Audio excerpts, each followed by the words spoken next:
Well, but somehow they are out of the Europa. They are fighting for FA. They want to hang on to a trophy.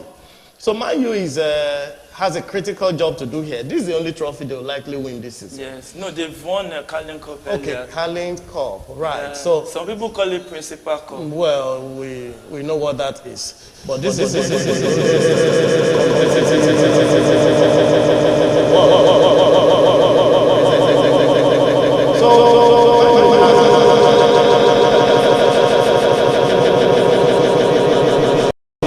which is in the midfield. Yes. That is supposed to keep Brighton immobile. Because if you look at the Brighton and Hove's Albion team, they move more from the midfield. They play from the center. And they finish. If you look at Man U, this has been the setup since the beginning of the season humiliation.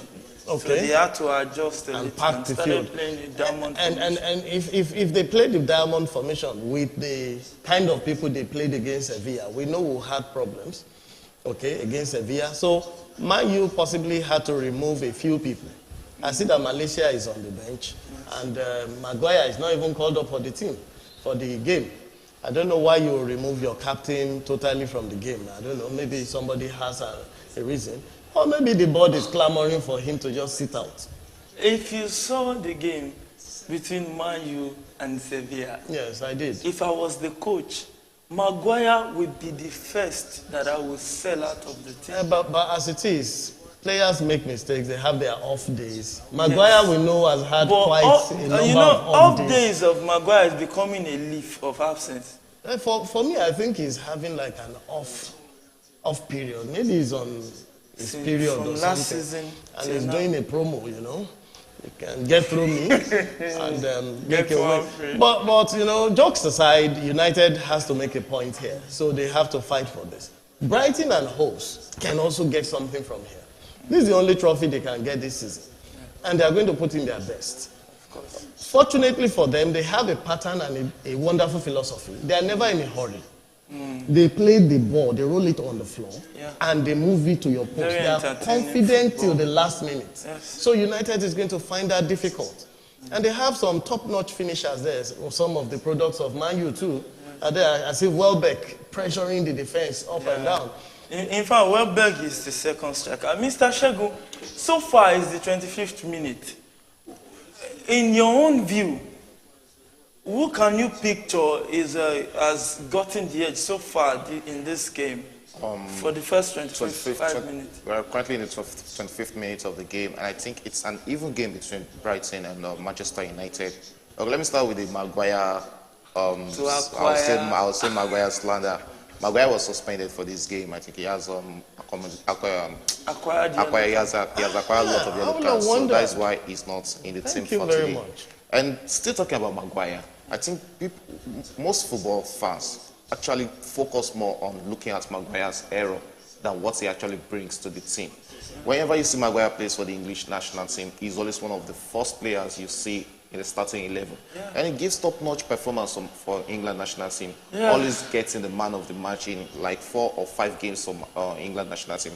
So probably there's a problem with him at Manchester United. Probably the money, probably the captaincy, or probably the error and the abuses he gets from the fans actually gets to him and affects him psychologically. Because I do try to watch him whenever he plays for England, and it's quite different. Player it's a different Maguire you see playing for the England national team, and it's a different Maguire you see play for Manchester United. Okay, and away from Maguire, talking about this game at hand, yes, Manchester United, they have everything to play for. You can see how they'll be trying to bounce back from losing 3-0 against Sevilla. It's not really an embarrassing loss, because we actually know what Sevilla is when it comes to Europa League. We also know what Man U is, or what Man U was. When you talk about Europa League, yes, it's just like when you're playing Real Madrid. Should Real Madrid be 16th on the league in La Liga? Whenever they're coming to the Champions League, they come with an extra motivation. It's a different ball game when Real Madrid is playing the Champions League. That's exactly what it is to Sevilla whenever they're playing the Europa League. Straight to this game, it has actually been a balanced game, and you're looking at this Brighton side. You look at the coach, that is the ZB. I've been following him since the time when he was at Shakhtar Donetsk, down to Udinese, and down to this team. I see Brighton as a systematic team. I mean systematic team like you have players who they are actually compatible with each other.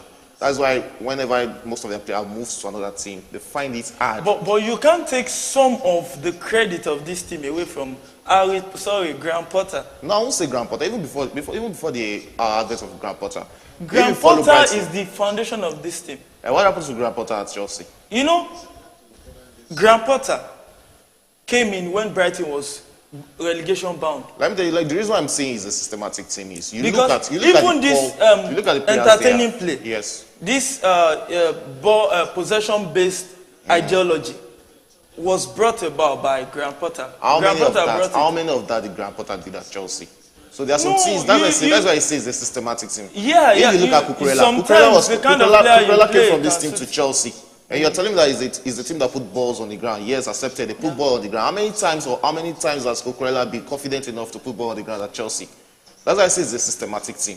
This is a team like I don't really want to put credit on the coach. You have to look at their scouting team. They know the type of players. They know the type of players they want for the team that works for the team, and they get them. You're looking at a player like Gross. You're looking at McAllister. You're looking at Mitoma. There's Saido in the midfield, and you have Enciso. Yeah. An unknown Portuguese having a field play in EPL this season. Yeah. So they have players that actually work for this type of game they want. And that is one thing about team. So look at Manchester United. Don't let's divert from the match fully. Yeah. So far, can you say so far so good for Brighton? Or for Man U in this game so far? It's a 50-50 game. And there's it is actually balanced. And there's one thing you need to know about Brighton. For 90 minutes that Brighton will be playing, they will create chance upon chances. Even when they don't score one, they'll still create 2 to 3 more chances for them to get goals in this game. And it's not really about the striker scoring.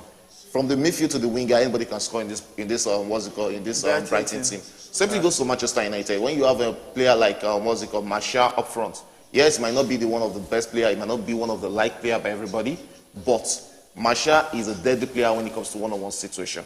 Wow. So Martial is a deadly player. We all know what he can do. But it got to a time in his career he went on football sabbatical. Maybe it's a leave of absence, I can call it right now. But we hope he's back and back for good. It's the 29th minute of the game between Brighton and Manchester United. It has been end-to-end stuff. Brighton started with a 4-2-3-1 formation with Sanchez at the goal line and Gross on the right-hand side of the defense, Webster and Dunk center backs, and Estupinan on the left back. McAllister and Casado sat deep at the central midfield. The attacking midfielders are March on the right, Mitoma, the exciting attacker, the entertaining attacking midfielder from Japan, and Enciso in the center of the attacking midfield. Then Welbeck playing ahead. Welbeck is playing due to Ferguson that got injured in the game between Brighton and Chelsea. And Welbeck made almost an instant impact, scoring the first goal that brought Brighton back into the game. And for Manchester United, we have a 4-2-3-1 formation. We have De Gea in goal. We have Wan-Bissaka on the right-hand side of the defense. Luke Shaw and Lindelof on the central back. And Diego Dallo, the Portuguese international, on the left back. It's funny how you have a left-footed player in the center back and putting a right-footed player on at the left back position. But yeah, the coach is with them in training, so he practically knows more than we do. But we as an analyst, we are just here to create the topic, make it mouth-watering. Let us have something to talk about and something to cheer in the beautiful game. So Casemiro and Eriksen sat deep at the central midfield role, more of defensive one, and the attacking midfield role as Rashford is on the right-hand side, Antonio on the left, Bruno Fernandes in the center, the passing orchestrator. Oh, this is a good attack. Oh, he plays. Oh, it went over the bar. That was a good attempt. Good attempt from Enciso. And that is what Enciso brings to the game. Yeah, I remember the game against Chelsea. Yeah, he did a very, very good job against Chelsea. And funny enough, they just brought him in from Liberty. I think Chelsea, the Paraguayan team. Really, right now, Chelsea is offering Bonanza. Like Bogov, you remember Bogov from the days of MTN. You mean Chelsea is buy doing one, promo? get one free.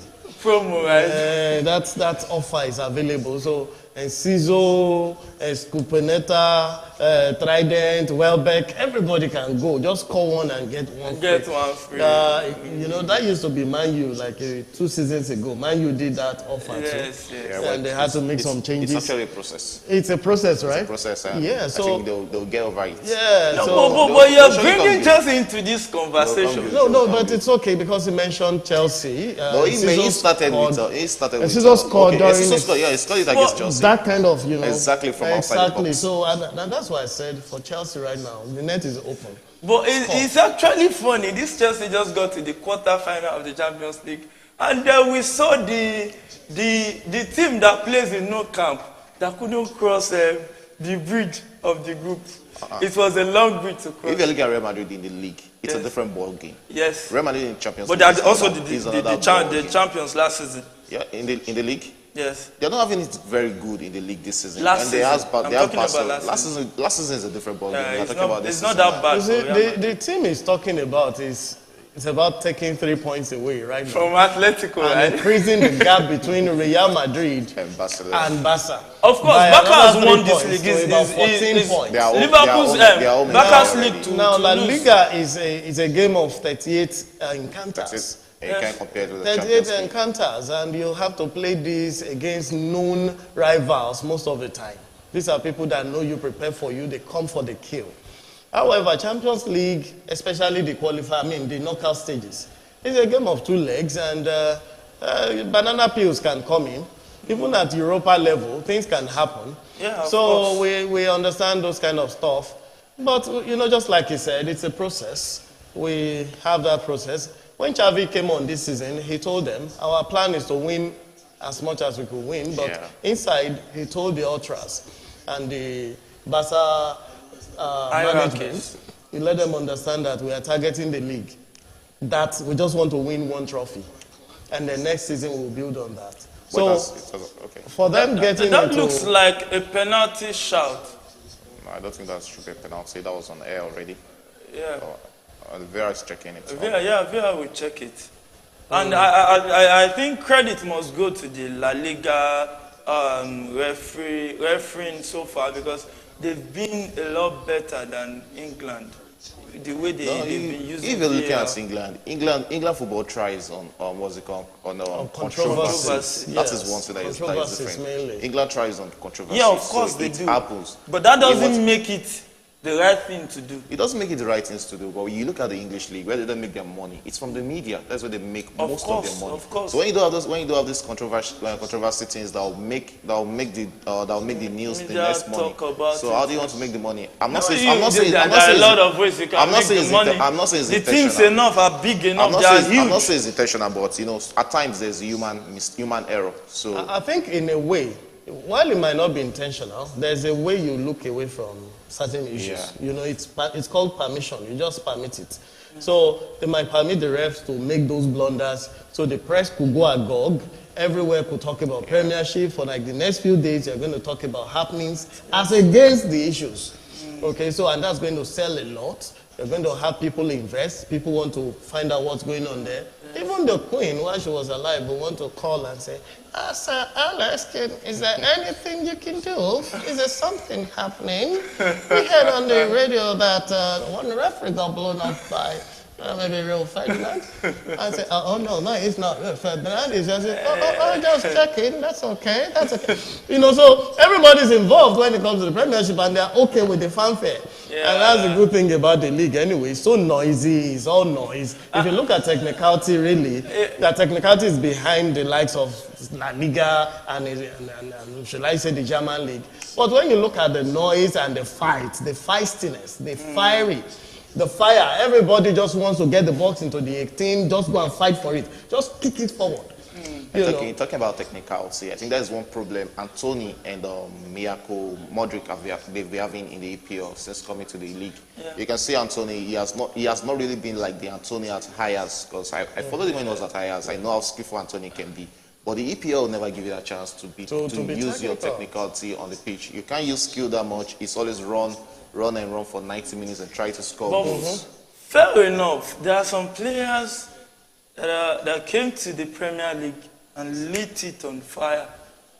For instance, there's Bernardo Silva that is very skillful. Bernardo Silva's pattern of play is not like the typical winger that you know. Bernardo Silva is a player, is a player built in the mold of Rosicky and David Silva. These are players that keep the ball in between their leg and flare. Okay, now for instance, they are not Anthony, I can tell you that Anthony has been one of his own problems. You know why? In football as an attacker, especially playing on the wing, your first touch is very important. Anthony's first touch, we are currently watching a Manchester United game. And you will see, his first touch is first to hold the ball, delay the attack. When you delay the attack, you dance one, you dance two, then you now want to pick a run. But no matter his pattern of play. See, sometimes when you get to a certain league, you have to be able to adjust. Football is not stereotype. Okay, let me tell you something about him now. If Anthony should go back to Brazil, this pattern you are saying he should use, do you know it won't work for him at Brazil? Okay, what was his performance? As good as Vinicius is, if Vinicius comes to the EPL, he will also have this type of problem. And that's the kind of problem Rafinha is having at Barcelona, because he was used to the running in the EPL. Though he's a very technical player, but he's trying to adapt to that technicality, that high technicality in La Liga. The word adapt is the important word, because when the bid was coming in, you knew you were going to England. Well, you don't adapt that way. You don't just adapt to it. But let's look at it this way. Adaptation is a game of process. Yes. Everything in life is about processes, and processes take time. And part of what you're going to learn is philosophies. Yes. It's coming from a different philosophy. Like I said all the time, or like I say here, every team has their own philosophies. Yes, and the leagues too have different philosophies. If you play in La Liga, for example, the philosophy is not about running around. Yeah. Yes. It's more about passing the ball. It's more about looking for how you can break the opponent. Break them without moving. In fact, without even taking any loose shot. You want to take 2 shots at goal and then get 2 goals. Yes. So that's the technique. In the Premiership, for example, it's totally different. You want to take 100 shots, and if you can just manage a draw, it's okay. So the challenge is not even to get the goals in from every shot, but just put pressure on the opponent. And on our screens, the game between Barcelona and Atletico just came to an end. And just like we were saying, Rafinha was the man of the match. He provided a beautiful assist and for Ferran Torres to just talk in. Almost it's just a few weeks interval when Rafinha went to Leeds United and Antonio went to Man U. Yeah, but Rafinha has been here for 2 seasons. Rafinha is also a Brazilian. He's a Brazilian. Yes, but this is second season. Now, Brazilians adapt better to Spanish La Liga. This is not Rafinha's second season. This is his first season. This is second season. It's his first. Rafinha? Yes. This is second season. It's the first season. Because our new owners wanted to snap him up. Yeah, Boyle was almost buying him. Yes. Last year. Yes. This is also his first season. True. It's just about how technically smart a player is. How much has Rafinha adapted to the La Liga? But he has really adapted to La Liga. He has really done he has adapted well. If you see, my issues with statistics that people talk about is statistics is like bikini. It doesn't really show the true color sometimes. You tell me that, Manny, how many assists does he have for Liverpool? How many goals does he have? Do you know his work rate? But statistics will not capture some of these things. The ends justifies the means. No, not all the time. If you're a winger or you're a striker. Not all the time. I can go on and tell you about Modric at Chelsea. That Modric has been an impressive player at Chelsea with his runnings, with what he has been doing. And the same way you're talking about Antonio. The only reason why you are looking at Antonio that Antonio is a bad player today is because you're looking at him that his end product is. Do you know that his numbers are good? Let me learn. Antonio, so far this season, Antonio has just 3 goals in EPL. So what's good? How many assists? He has less than 5 assists. Goal involvement ratio. What is his business? Now it's not bad. Now you're going to the assist. That's what I'm saying. Because we just you're not getting what I'm saying. Now you are going to where I was. No. I'm not going to where you're coming from. Listen. This is what we are saying. We just spoke about Antonio. That he has not been up to what we thought he should, right? And now we are talking about a statistics that is telling us that so far this season is not bad. It's bad. You can't tell me you're buying a player. Now, for why? 100 million. Now, I agree with you. That is a bad return. No. He's not a striker. No. What you was Ronaldo a striker? What you look mostly at as a winger is your goal involvement, your goal and assist. You can't tell me that because De Bruyne is not scoring much. If De Bruyne is not scoring much, De Bruyne is dropping assists. And that's work of a central midfielder. If you're attacking midfielder, you're supposed to be dropping those assists. You can't tell me that you're a winger, you can't get 10 goals in a season. No. That's a bad return for a 100 million player. No. I will support it. No. It's a bad return for 100 million player. Didoc, on this on this same issue. Yes, look at it. The team brings in a striker and brings in a winger. Remember some days back we were talking about how the goal percentage of Lewandowski dropped when Dembele got injured. Okay. If you remember. Yes. Now, we are talking about another winger because Dembele is a winger. Mm-hmm. If you now look at it, will you say you crucify a winger for not scoring, but getting a goal involvement? Now, you made a statement now. Goal involvement, or yes. should I say goal and contribution. Assist, yes. You have to look at their goals and their assists. And if he's a winger, you are more interested in the number of assists. The assists have to actually show. What's goal involvement if there's no and then you have to chip it in sometimes to save the club. Son scores how many goals this season? You have to score to save the club. Who's lifting Arsenal this season? Now, let's not forget. You can't compare Son. Let's not forget that. Who's lifting Arsenal this season? Let's not forget that one of the reasons why Coutinho was crucified in Barca, that he wasn't dropping the assist. He wasn't scoring the goals. That's goal and involvement. He was bought for £120 million. Yes. And this guy was not dropping anything. In the first season he came, he possibly had altogether a goal and assist, maybe 7 altogether. Out of about 40 games. Oh, that was a good chance from Bruno Fernandes. Tried to call a shot to the right-hand side of the post, and it was too much. He didn't get it in. But looking at Anthony, really, there's been so much complaint about Anthony's performance. I think even you will see that in his World Cup outing.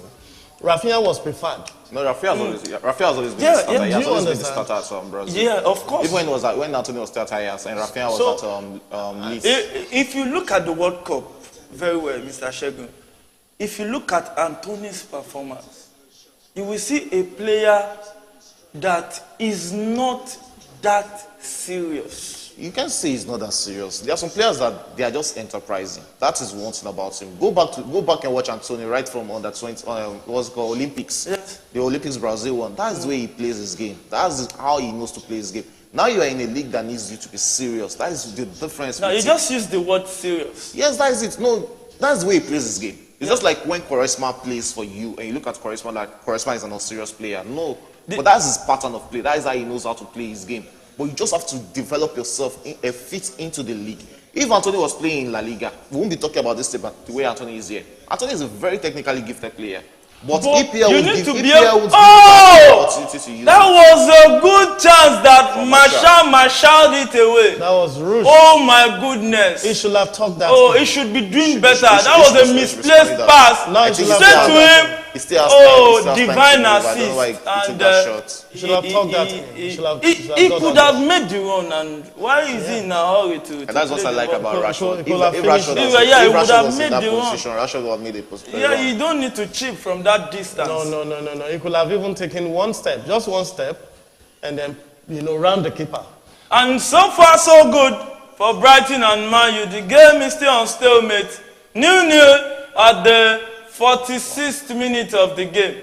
We have 2 minutes left to go for the halftime break. And it's been an interesting game so far. We know our viewers can't wait to see who will be meeting Manchester City in the final of the FA Cup. At this same Wembley that has made some heroes, some were villains, while some will still become heroes. Well, whichever side you are on, the only thing in life that is constant is change. If you were once a villain, you can later come back and become an hero. Now, who give up Now in fuck was a up. nice pass. And Rashford has a long pass. Yeah, what can he do in the box? He tries to. Oh, set the pass. Nice. Oh! no. That was a shot, a weak shot from Eriksen. Rashford really set the pass very well. That was pretty weak. It was like a back pass to the goalkeeper. Now, Yemi, you know, if United is going to win this game, yes, they have to take these You have to take the chances. chances. yes, you can't I've be seen wasting your chances. 3 beautiful chances. Look at that. Look He could at have this. stopped that ball and did what Ferran Torres did just a few minutes Yes. ago. Control the ball, steady yourself, and then position the pass or shot. Nobody. Oh, that was a good pass, but too much Too much for weight on Luke it. Shaw to handle.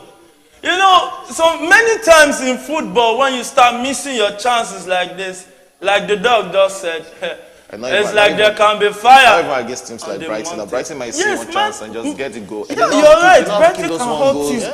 till the end of the game. Yeah. They are so compatible at that back at the they are defense so line. You're looking at what's called they are Dunk. composed, Dunk like- is so composed at the back. They might take a one goal game And till the end of end it.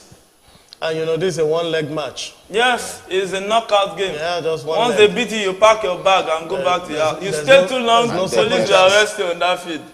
There's no second chance for you. Yeah, no second Beautiful. chance. Oh no. Oh no. Oh, that was a good cross, Yeah, but it was. well saved by Lindelof. Another cross. no. Oh, That's the halftime whistle just Now, went down. You wonder why these referees do this.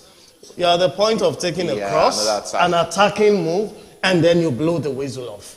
Shouldn't you wait for that move to finish? You know where they put this part of it is referee's discretion. That's exactly what I was saying. They That's say the. referee's. So you can't win that even.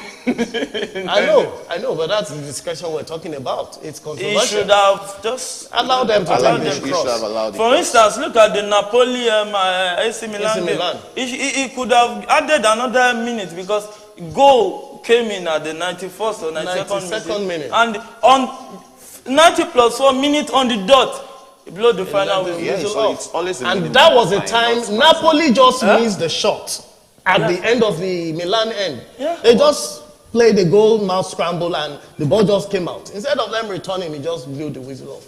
Even them getting the second goal will mean them qualifying for the semi-final of the Champions League. So Yeah, they will those go are to those are extra one of the time. things. No, they're not No, going they'll to go extra They time. are going to extra time. Oh, they played 1-0 first leg. They 1-0, would have okay, gone to 1-0. They will have extra gone to time. extra time. Yes. It will be 2-2. Yeah, because There's no away win anymore. I just think that Champions League game was just written that AC Milan will, because first leg Napoli was missing their main striker.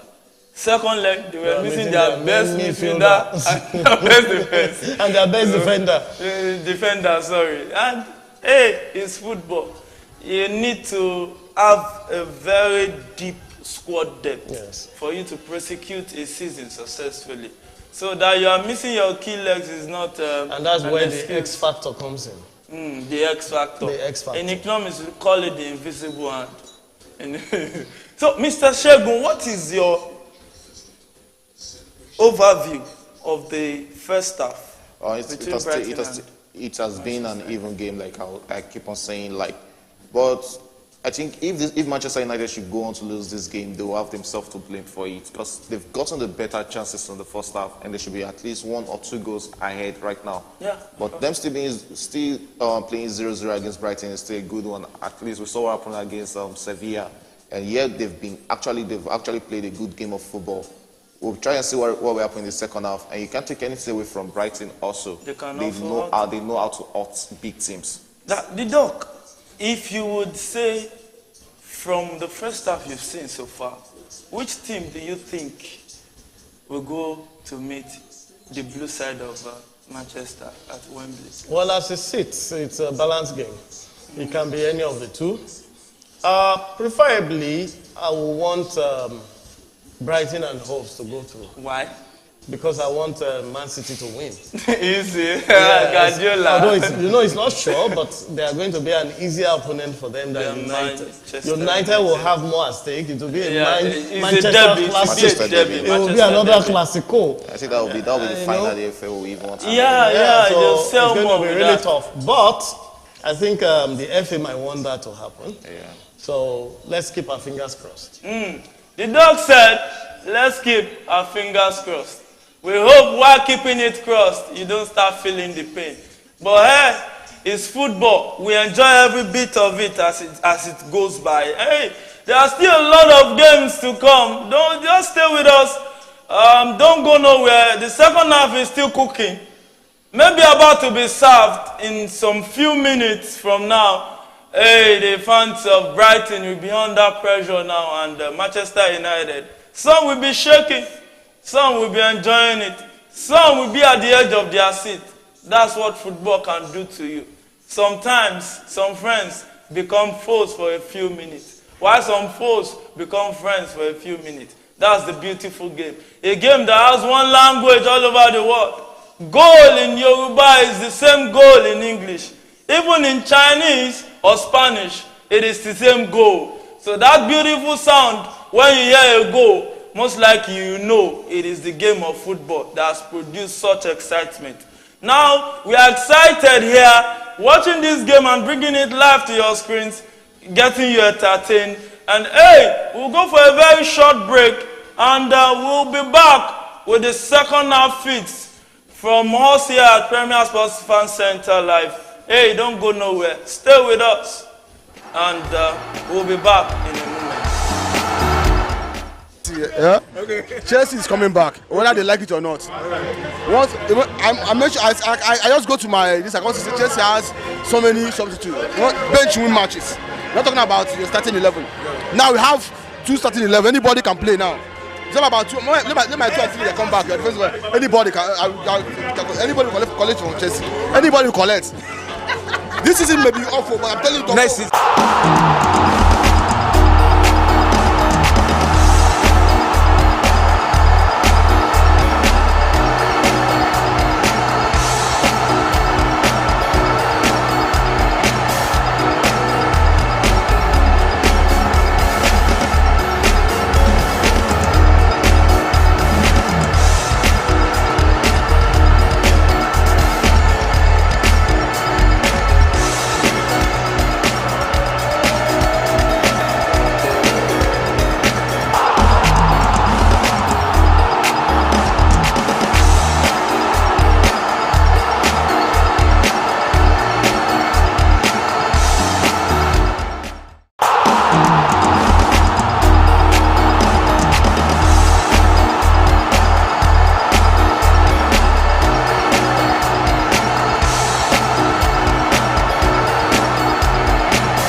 This is Premier Sports Fan Center.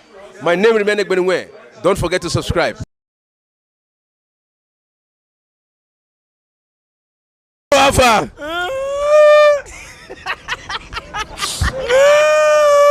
It's okay. This is a strong Man U fan.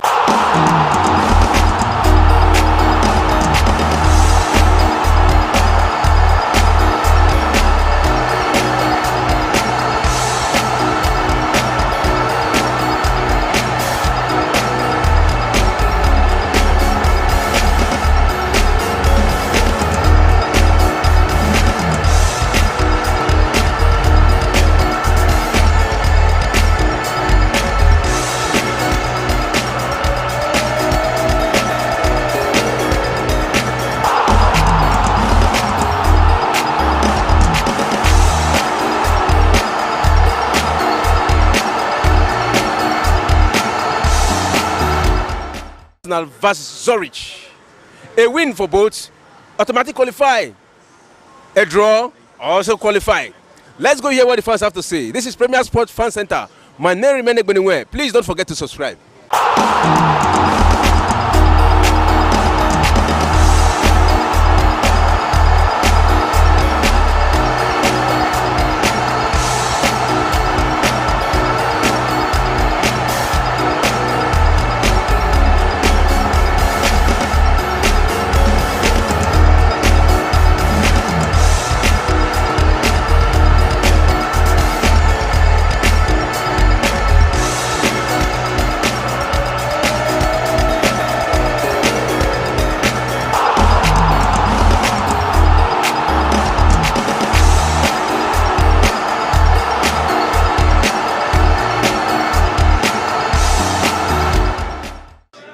the teams with the biggest fan zone in the world. Chelsea versus Manchester United. They're about to start their match. And it has been a lot of talking between the fans, Manchester fans and Chelsea fans. Let's go hear what the fans have to say. This is Premier Sports Fan Center.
There are two chances, just like you said. Aubameyang was clear to give him the ball that he could have scored. At least you could have given, even if he didn't score, at least give him the ball and have a chance to score. And you will always so selfish, you play the ball out, understand?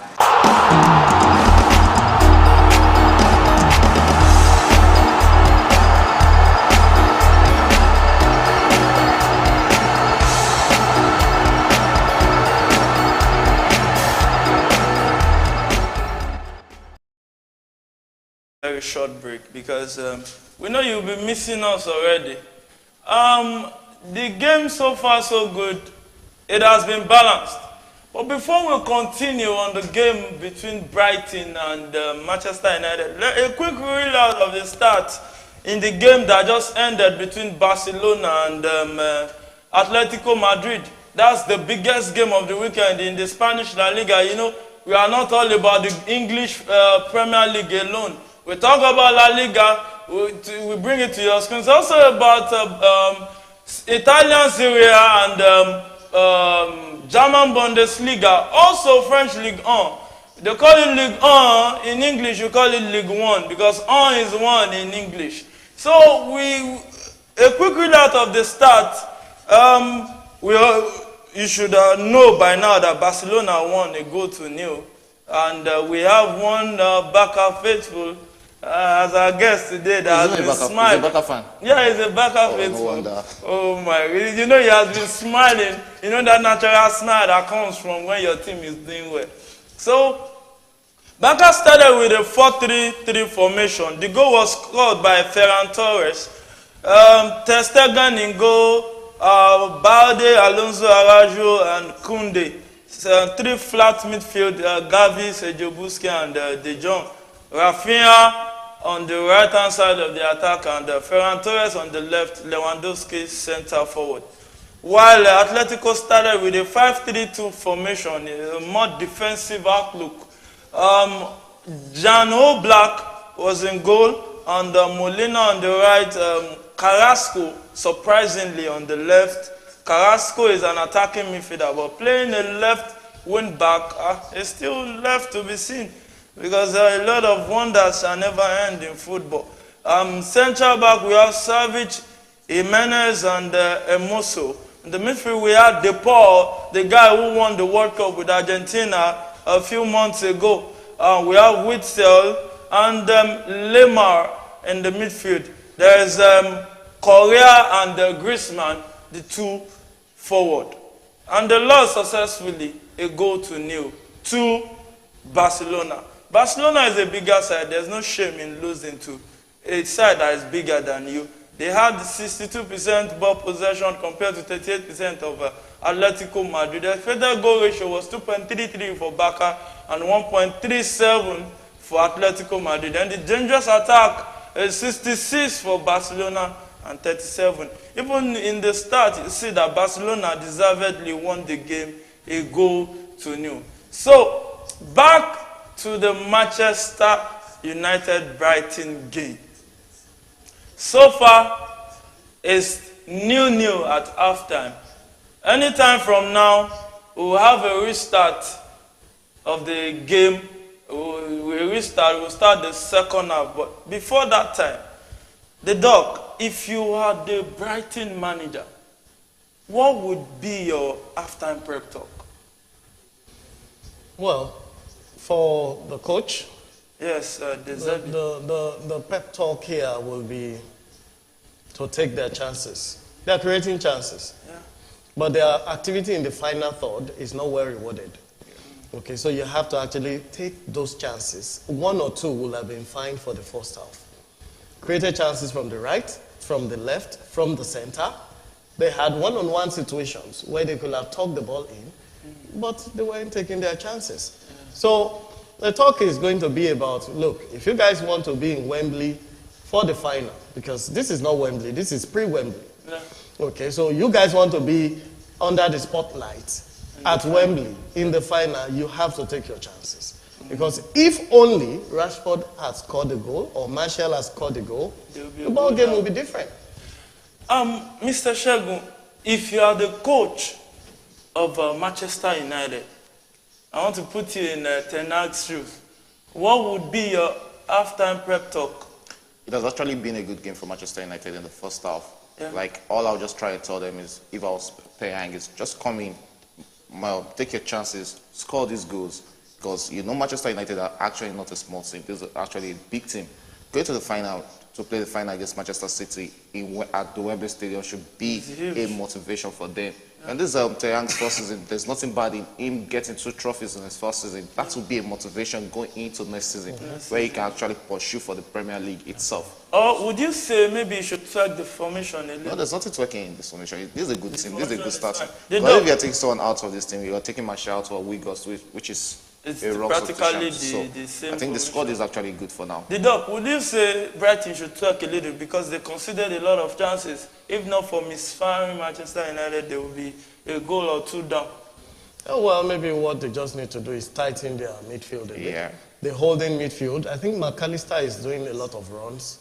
Possibly should hold back a little and then join the other Sisaido there and let the two of them hold better, protect their back line because their back line is exposed. You know, this season, Caicedo has been really massive for Brighton. There are some few players you can single out. Caicedo, this Japanese attacking midfielder, Mitoma, and there's Ferguson that is injured, and some other, McAllister, and at the back, their captain, Dunk. How do you think, because lately, you know, the transfer talks on Caicedo has been in the news. In fact, there was a time De Zerbi told him to go for a few days off to come back. Then the pressure on him to come to Arsenal. Do you think that has affected his game, Mr. Shegun? Yeah, I think that's really affected his game because this was not the Caicedo that started this season. Yeah, entirely, that's what but he's getting back to his mojo already, and we're seeing him getting stronger games now for for Brighton. Yeah. Don't forget Brighton also lost Trossard this January to Arsenal, and that's really affected the team this season. Yeah, it affected, but you know, during that time when they were about losing Trossard, Trossard was not playing. Because he had a face-off. Yeah, he had a face-off with the coach because he wanted to leave. He wanted to force the transfer. No, not for the transfer. Oh, when he came back from World Cup, he wasn't starting 1 or 2 games. No, he was not starting then. Was because he had issues with De Zerbi. He looked him in the eye in the training. They had one that we don't want to go into right now. But that made De Zerbi started benching him. The Doc, do you think it was the right decision to sell Trossard to Arsenal? Well, when you have a want-away player or an unhappy player, the best thing to do is to cash out. Yeah. That's the best thing you can do. Because and he's even approaching an unhappy player will damage your dressing room. It's not just going to kill you on the field, it's going to kill your dressing room. I don't really think it affected them because you're seeing Mitoma playing more on the wing these days, and he has been impressive there for them. Although we know Trossard, had quality, You know, Trossard can bring a lot to the table. different positions up front. It can be the go-to man. Yeah. It can be on the left, on the right. It can play the assistant striker, the number 8. And it's a box-to-box person too. You know, this game, second half so far, they've been playing in the midfield. You know, not much of an... Hey, let's see what can they do with the ball. Hey, is Brighton closer to the box 18 of Manchester United? And Casado, oh my goodness, that was good defending from Manchester United. They are just too comfortable. They are playing as if we miss this chance, we'll get another one. That's what I said about them. That is one thing about the way Brighton plays their football. If they lose one chance, they know they will get another one. They actually know how to create chances. And you can't be the best team when you start losing. No, but it's a philosophy, okay? So if you're going to take 4 shots at goal, make sure you register 2 in the net. So get the best person in position, which is the Guardiola and Johan Cruyff philosophy. Okay, get the best person to take the shot. So even when you see 2 people in front of you, don't take a blind shot. Create an assist for somebody else. And then somebody else. Be your brother's keeper on the field. And I think that's one of the things that help them, really. They don't play like the usual Premiership side. Yeah. All right, but that's okay. If you want to keep playing like that traditional British football, you likely go and sink if you don't have the quality match winners. Look at the likes of Stoke City. Oh, that was a good shot, but went way over the bar. The likes of Stoke City. A shot from Casado that we just take the ball from the right back and straight to the 18 of the next opponent.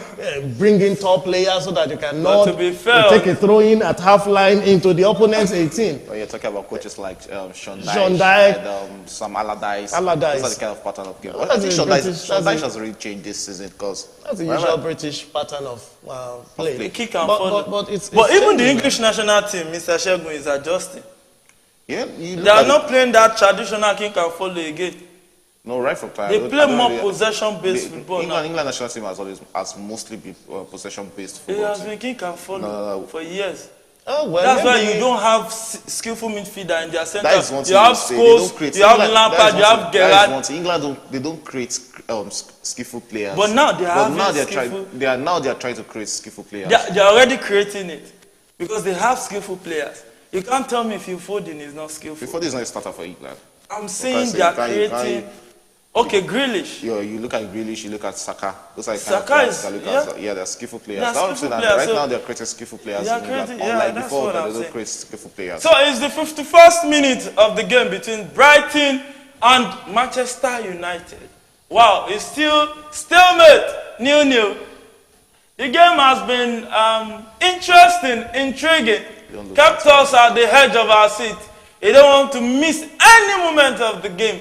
Because, you might be missing the critical moment. And you know, the sweet thing about this Brighton and Hove team is their ability to tease the opponent. Yeah. They just form a rectangle, and then they keep bringing you in. Just keep coming. You know, like you do a rondo in a football training. They are not eager to move forward. They are not afraid to lose the ball. But honestly, De Zerbi is really an improvement on Graham Potter. Yeah, I think so. He's more experienced than Graham Potter. Like, I don't. That's why when you mentioned Graham Potter, that he should be given the wherever accolade for this Brighton team. Because when you go back to I said you can't really not mention his own input. There are some inputs that De Zerbi has brought to this team by only experience. You can look at De Zerbi. He's not a new coach. He's not a new coach. I think I can remember even when Chelsea was going for Graham Potter, I was more interested in Chelsea going for De Zerbi instead of I was not interested in Chelsea going for De Zerbi because Chelsea didn't go there's a tradition. Chelsea didn't go for every club has a tradition. The dog. Yeah. You know, every club has a tradition. That's correct. That they pattern their game with. Look at, for instance, Barcelona. They want to entertain. If you like win a trophy, you don't entertain the fans, you are gone. Real Madrid, they are the Galactico. They want to spend big. Once in like maybe 5 years, 3 years, they spend big. And that's how they do their things, and it brings success. You know, every club has their own blueprint that they work with. So Chelsea's blueprint, the Manchester United cleared their lines. The blueprint Chelsea works with is when you sack a good manager, you replace with a better manager. Are you talking about during Roman Abramovich? With experience that has proven himself, a proven manager. That was the Roman Abramovich. Yes, time. that's the era that brought Chelsea success. If you're saying now you are in a new dispensation with what's it called, with Boyle and his team, and you have almost a new board of directors at Chelsea. Not the same team with that of Abramovich. Of course. A Roman Abramovich as Chelsea owner won't bring in Graham Potter as of course, that's what I'm saying. So it's that same blueprint we expect the new owners to take. Now they are taking another route entirely. Chelsea's job has become a job that some managers are avoiding. What you need to realize here is, as he pointed out, management changed. Yeah. And once management changes, philosophies might change. Yeah, because everything starts from the top. Okay, so the buck ends at their table. They determine the kind of play they want to see. Yeah. They determine the kind of players they want to play. Yes. So even if you like, as the coach, okay, Luis Enrique had a meeting with them, an interview. No, he was asking for rumors had it that rumors had it that he was asking for 2 years to build a team. And then in that process, he couldn't guarantee any trophies, but he wanted to build a team. But the management said, no, that's not what they want. But the same kind of offer will have been given to a Real Madrid or a Bayern Munich or Real Madrid won't take such or a Borussia Dortmund. No, they will take it. They don't. It depends on their philosophy. The philosophy of this current Real Madrid, you don't win any trophy per season, you are out. No. Even Barcelona. Let's not forget that they build. When they had the new Galactical era. When Jose Mourinho almost started all this new process. Yes. Okay. When Jose Let me ask Mourinho was you a in question. Chelsea, and then the second coming of Perez, he built a new Galactical era. It took them 2 seasons. They were trying to win, but they were getting Champions League. Let me ask you this: how many managers for the past 13 to 20 years that coached Real Madrid and Barcelona that didn't win a trophy a season that stayed the next season? Mention one. No, even Capello won the league and he was fired. I'm talking about something that I have studied for years. Now, see, I agree with you. These teams have this hunger for trophies, but they also build. One of the offers on the table for Xavi. Xavi was not there to win trophies. Yeah. Yes. The first thing he had to do, because, see, this is what happened. Yes. Barca has run with a team that started around 2006, with the likes of Xavi, Iniesta maturing into the team. Xavi joined that team about 2003, but he matured well around 07, 08, 06, 07. And then the likes of Deco were eased off. Don't give me too much. The likes of Thuram were... Oh, that was a good shot! And that was a good save from De Gea. And a good save from De Gea. And Ciso, I think this guy has a lot of bullets in his arsenal. He has a lot of shots in his leg. He has a lot of power in his foot. He's never scared of There's enough power behind that ball. On his weaker foot, actually. Beautiful. And that was a bit... I think it was based on the fact that it was his weaker foot. He couldn't put enough placement back to on my the ball. point. By the time 2006, when Frank Rijkaard was laid off, Yes. Guardiola was promoted. Yes. Guardiola was coming from back. Came with Iniesta. He promoted... No. But Iniesta was already in the team. He was already one of those. But Guardiola came... that header was way off target from Danny Welbeck. He should be scoring that. He came from the feeder team. Yes. And Rijkaard didn't win any trophy that season. Barca came third on the league table. They had to go and play... I think they came fourth. They had to go and play pre-UEFA. That was why Rijkaard lost his job. So Rijkaard lost his job, and then he had a barrage of stars. Ronaldinho, Deco, Thuram, Zabaleta, so many of them. I mean, too many of them. They were just there. So this guy came on, Guardiola came, and he let them understand that he had to relieve the big boys. Yeah. It was on the table. The philosophy is, let us build another team. Yes. And they started building that team, and that team won so many accolades that they haven't that same first ever season, won. They went on a treble. You see, the first season they won and kept winning was like a bonus. It wasn't even in the expectation. It was like a bonus. So what they wanted to do was build a team so that by second year we can now win everything. On our screen, we can see Fred getting the instructions from one of the officials of Manchester United. They are one of the assistant coaches. I think we'll be seeing Fred in this game. You know, sometimes I get confused about what Fred brings to the table. Honestly. He plays like a spoiler. He delivers final balls. He takes shots at goal. He's just there. Hey, you see what I'm saying? Look at the run of Bruno Fernandes beside him. Just drop this pass, brother. No, you know, Anthony. The typical Anthony takes shots from there. Yeah. He takes that shot. He takes those collars from there. Yeah, if he takes it, sometimes you need to use your brain. No, but the ball, this guy was. That is a tight corner. He's in a better position. That's what I'm saying. The technical input. Rafinha now might not take that shot and drop it. Why is he apologizing when he sees you? But he's going to do it again and again and again. And again, that's how it does. Do you know that? Irrespective of how much we complain about that kind of play, he will do it again and again and forever. So it's left for the manager to do the that's how these players, that's how they play. It's difficult bending a stockfish or a dried fish. But sometimes you bend them. It will break. Okay, Ten Hag did something to Sancho, Mr. Shegun. You know what he did to Sancho at the beginning of the season? Oh, that he left him from the team, asked him to go for a break. He was training at Ajax, even out of the team, and he was not injured. The old training, how much has it impacted on Sancho? He did, but I was just trying to tell Doc that sometimes you can bend the... you can't bend. That's not how you bend the stockfish. No. Like in football, a player that is doing something... You're talking about Rafinha at that place. Even Rafinha will take a shot from there. He'll take a call from there. He's going to bend that ball from there. But you know, sometimes and even Bruno Fernandes himself will want to take a shot from there. So well, maybe like, they don't love the team. No, it's not about they don't love the team. It's not about love. Anthony scores from there.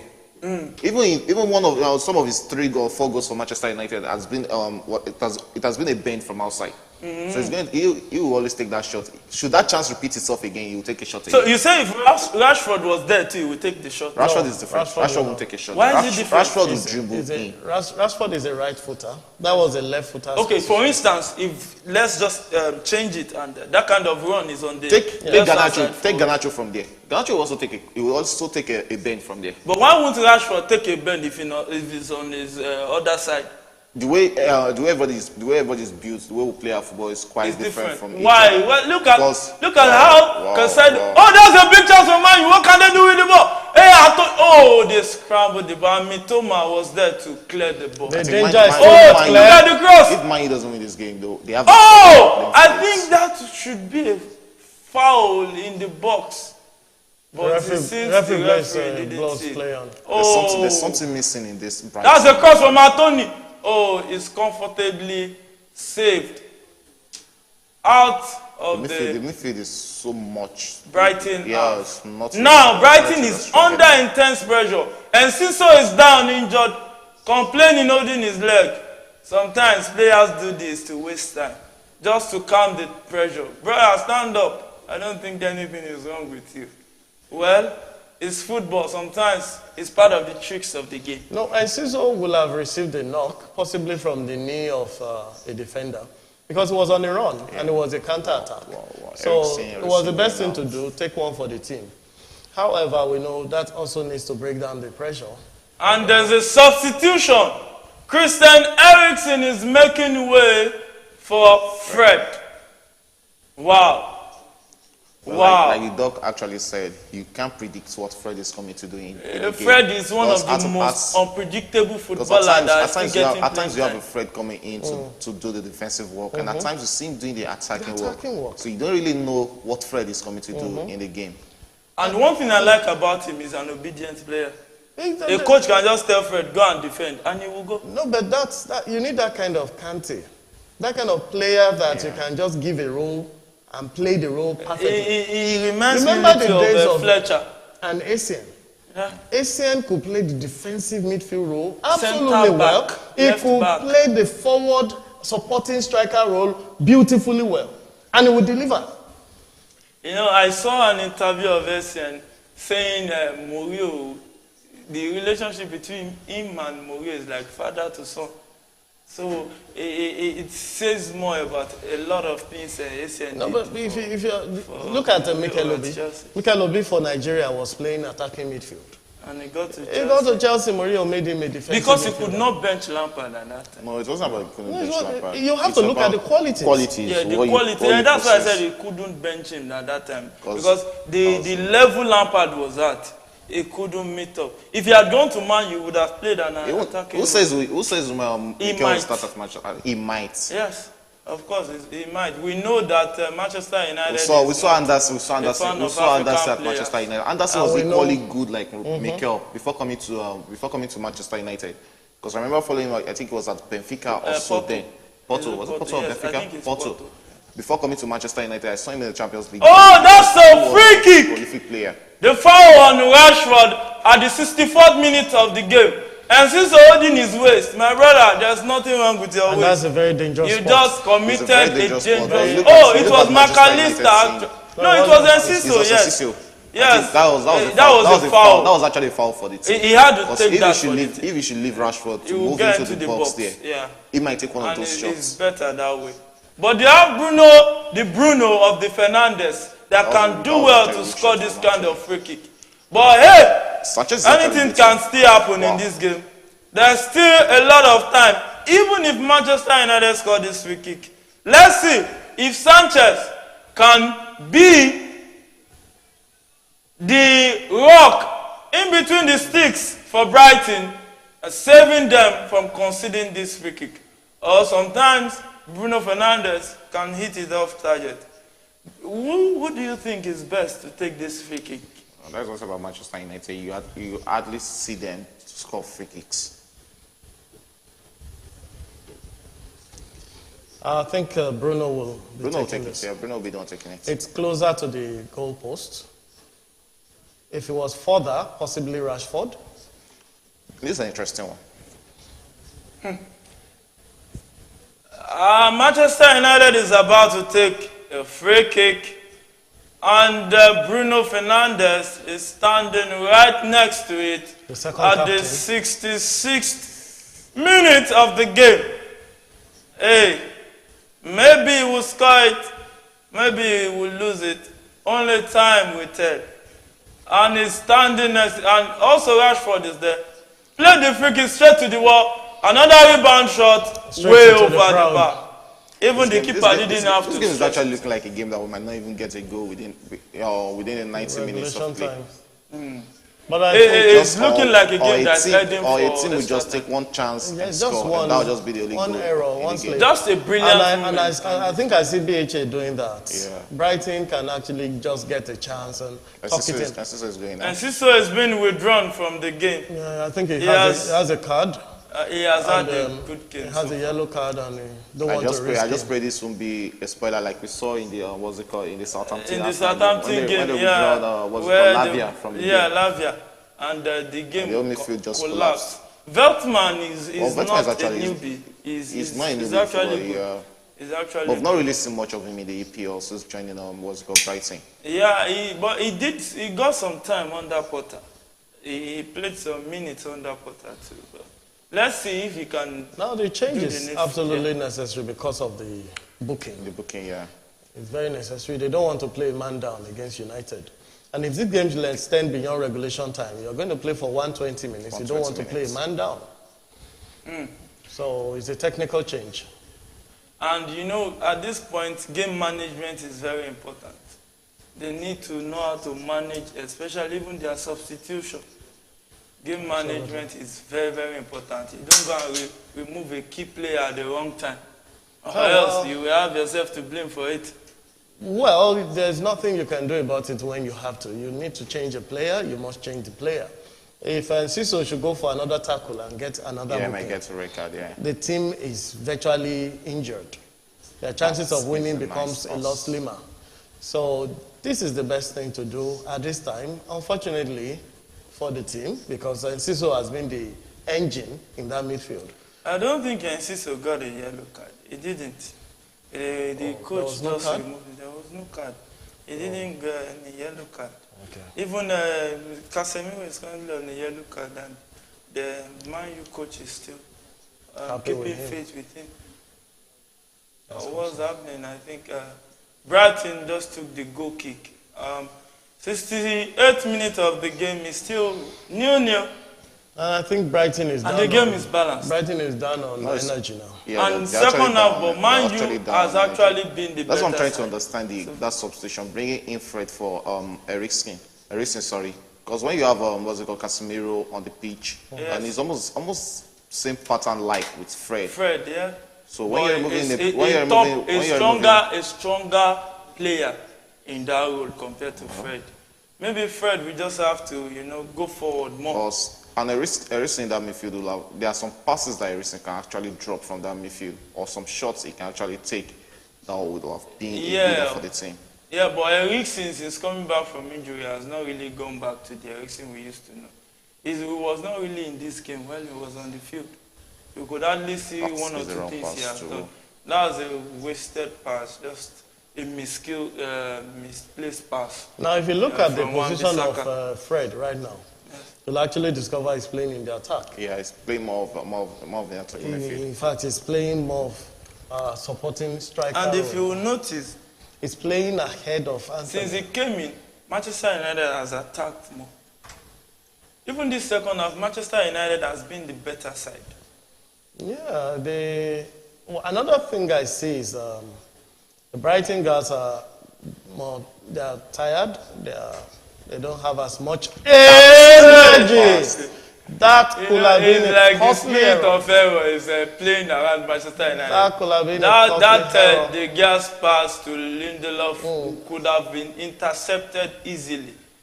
Bruno Fernandes sent a pass to Marshall. He got to the ball. And they won a corner kick. And they won a goal kick. I think that's a goal kick for Brighton.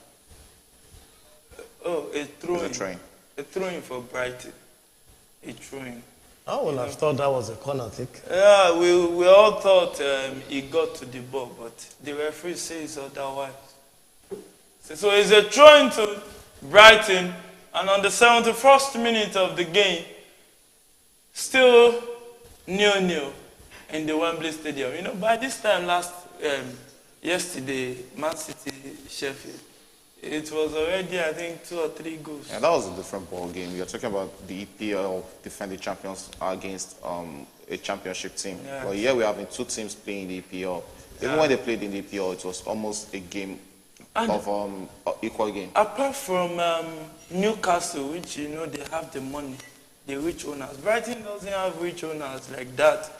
And they've really done well this season. Yeah, that's what I said about the squad. Having good scouting, they are having well good managed. scouting team, getting the players. The right players. You look at the players. Look at Mitoma. I think they bought Mitoma for around 2 or 5 million. You're looking at Caicedo. Caicedo was less than 5 million when they got him. So they're not. But you look at the amount they sell these players. Even Siso, the guy that scored the winning goal against Chelsea. So it's not really about you having the rich owners. It's about you getting the right players. People to run. Chelsea has the rich owner, but you have you bought so many lots of players who are actually not compatible with your team. We saw QPR do that when they were in DPL. Bought a lot of players with money. We've seen Nottingham Forest done that this season, but where are they? But when you get the right players that fit into your pattern of play, then it's a good one. And getting the right players is a function of the management. Yeah. You'll have to get the right sporting directors. So it's not really about the money. The right technical team, and then the right philosophies. You also need to have the correct projects in order to attract the right players. One of the things I know about these players is that they're looking for your project. They're looking for your philosophy.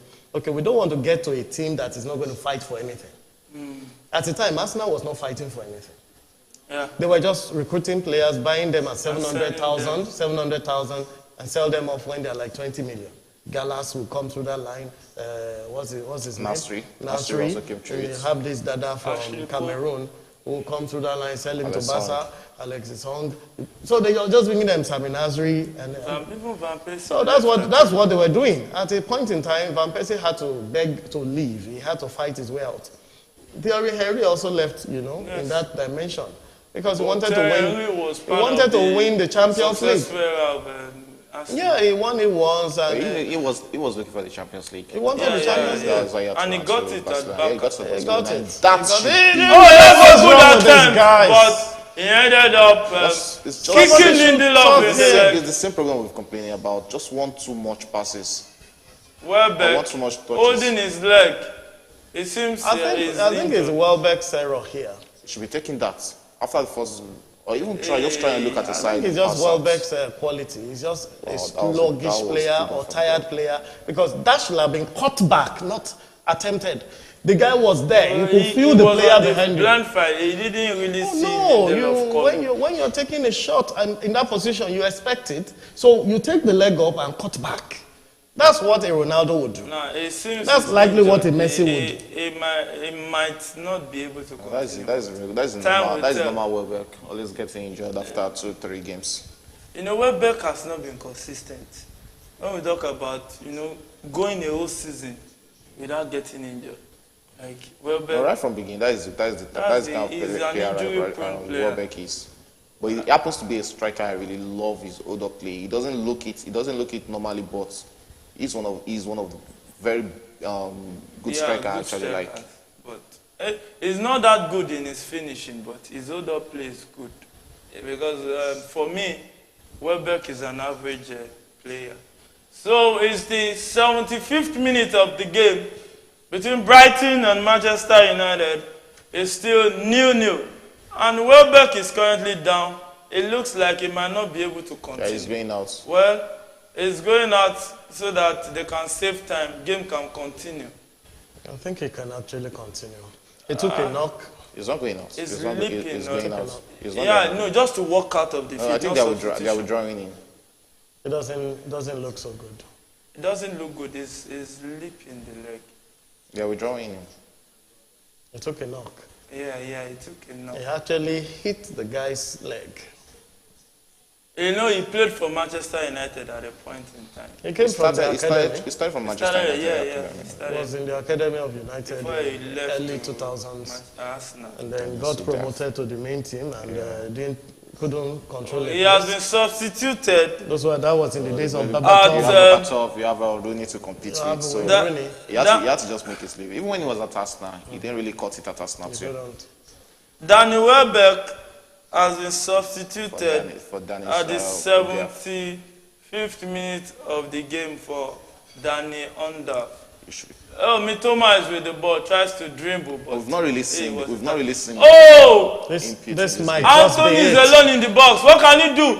He tries to set the pass in the box. Just be the chance. Hey! That was a good save from went for Sanchez. the wrong one. He should have given that ball to Anthony. Anthony should have taken it, score play. Yeah, better. That's the right thing to do. Some of these players, sometimes I wonder what their philosophies are. They actually don't think well of moves. When you have to just think in a split of a second, sometimes. When people do this, like every time, I think it should have come to you, and you've been doing this for 20 years. Yeah, that's why some players improve and some players stay the same way they have. So, for me, Bruno Fernandes has not been the Bruno we used to know this season. He's been good, but not that fantastic Bruno we used to know. I think Bruno Fernandes of 2 seasons ago, I can still say last season, did a lot better than he's doing this season. Well, so far so good for both teams. None of them has conceded a goal. And it's been an interesting game. The scoreline has not justified it because the two teams has been missing chances. Some clear-cut chances, some half chances. But Manchester United has missed more chances than Brighton. Well, Manchester United is a bigger club. The squad alone is way more expensive than Brighton. But sometimes it's not about the money. It's about the impact of the squad. From the last few minutes, Brighton has been losing the ball terribly in the midfield. Yeah. Yes. They don't hold for more than 3. Oh, that's Rashford. Just considered a corner kick for Manchester United. They don't hold for more than 3 passes or 4, max. Whereas in the first half, they could go 8-10 passes. Now that tells about their stamina and I think they are actually out. If this game should extend into extra time, they will be tired. Brighton is going to lose. Yeah, out of it. And it seems Caicedo is down too. I don't want to see get injured in this Yeah, game. you just see their injury rate. You have like 2-3 of them being taken out. That's a bad fall. That was a bad fall. But let's see. I think he'll be fine. Maybe the Ecuador man can still continue in this game. Wow. Well, so far we are still enjoying the pictures we are getting from this game. Look at that misplaced pass. Shouldn't be doing that. And, I think it's the same Caicedo that said the pass. Or Estepan. I think it's Estepan. And the game is well, but the two teams are now playing more consciously. Yeah. They don't want to concede this. You are looking at 12, 13 minutes to the end of the game. Yes. The first thing you want to do is fortify your defense. Nobody wants to lose on an open field when you have 15 minutes to go. So you want to protect your defense, yes. avoid any goal, see if you can get one. Otherwise, push it into extra time and push into penalties. Yeah, but sometimes penalty can be anybody's game. Exactly. That's the reason why you must not concede. So you can push it and hold your chance. We saw Enrique saying in his press conference that he had his player play the 1,000 penalty in training, and they ended up losing 3 or 4. The other team they were playing also. The other team they were playing it on that day to also train for penalties. Yes, but they were playing the penalties against their own goalkeeper, not against Bono. And Bono showed them that, hey, the penalties you were playing was against your own goalkeeper. You can't take anything away from Bono during that World Cup. He was the best goalkeeper in La Liga. He was actually the best goalkeeper in La Liga. To me, Bono should have been given the best goalkeeper. But, Martinez too deserves it. So, Martinez got to the final. He has that advantage. I think Martinez got to the final and his contribution actually got them the trophy. Yes. Because that last was I guess Mooney or what was it called? That last save. That last save. Yes, I think it was even exactly in the 120th minute. Yes, I think 119 plus. Something like almost the last kick of the game. Yes, almost the last kick.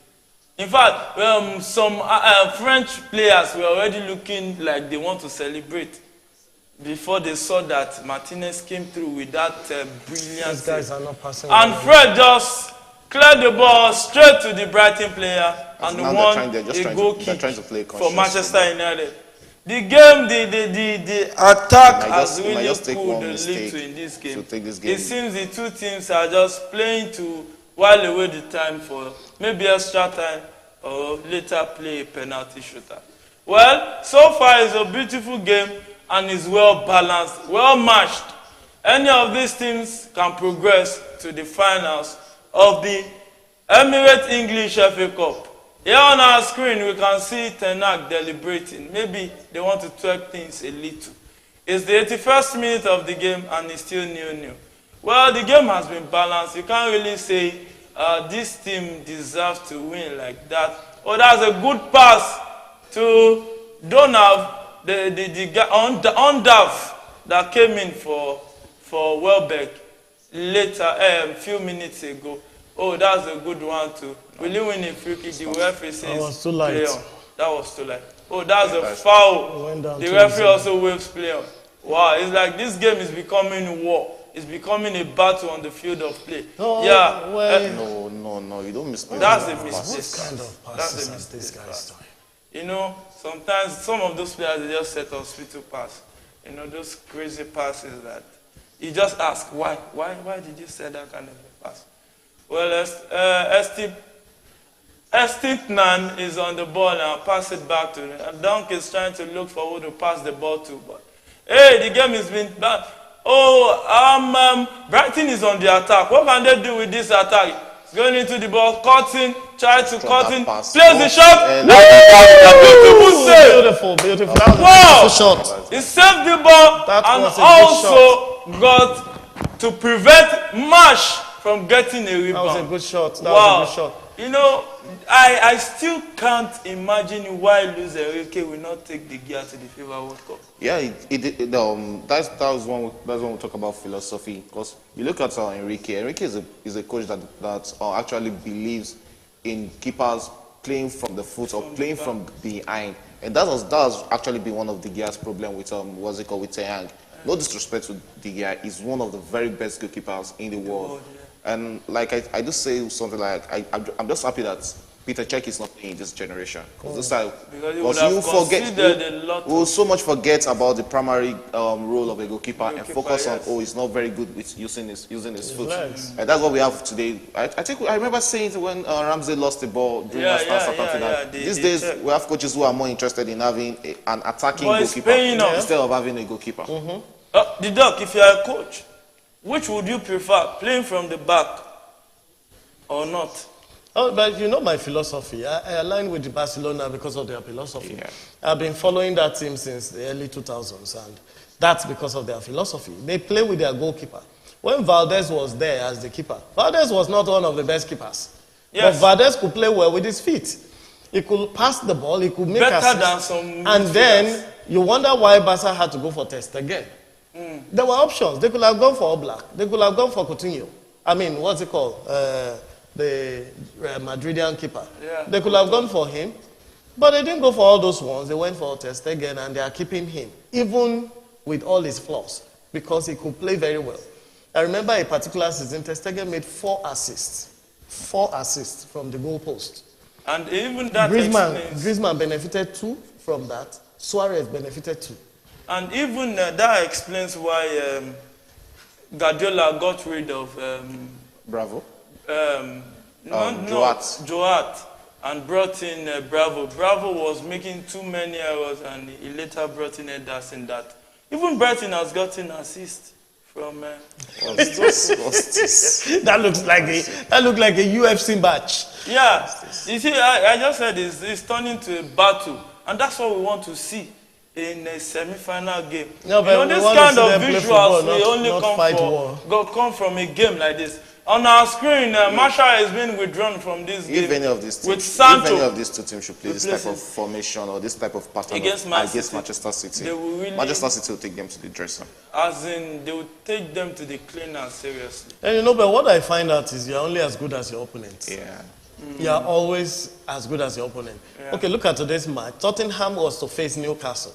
Bookmakers will have it that, possibly Tottenham will use it to leapfrog and get competing for Champions League. And Newcastle was doing well until they met their demise last week, suffering 3 goals. But an unbelievable 0-3. The bookmakers went in the way of Newcastle. Yeah, you will think Newcastle may win maybe 2-1, 3-2. I was even thinking of a scoreline of draw. Just a draw, 2-3, 3-3, goal, definitely. Under 11 minutes, 3-0. And then 20 minutes, 5-0. You know, but I think that was an error from Tottenham. They must have made some assumption. When the first goal came, they possibly wanted to score back quickly and left their back begging. And these guys lashed on the opportunity and got goals. Of course. And they kept on getting the goals. And in 26 minutes, they had 5 goals. I was shocked. You take advantage of your opponent's goals. And a quick update on the Premier League matches earlier. Bournemouth was defeated 4-0 by West Ham. And Newcastle, surprisingly, trashed Tottenham 6-1. It seems that this result is not justifying the complaints of Conte. Not only Conte, you have to look at what's it called? Pochettino also complained of something like that, and Jose Mourinho also complained of something like that. Now you look at Tottenham and you look at the owner. Tottenham is a team. I see Tottenham as a team that they are not really competing to win honors or win trophies, because I think they are very much okay with qualifying for the Champions League and getting those money from the Champions League rather than spending a lot and winning league.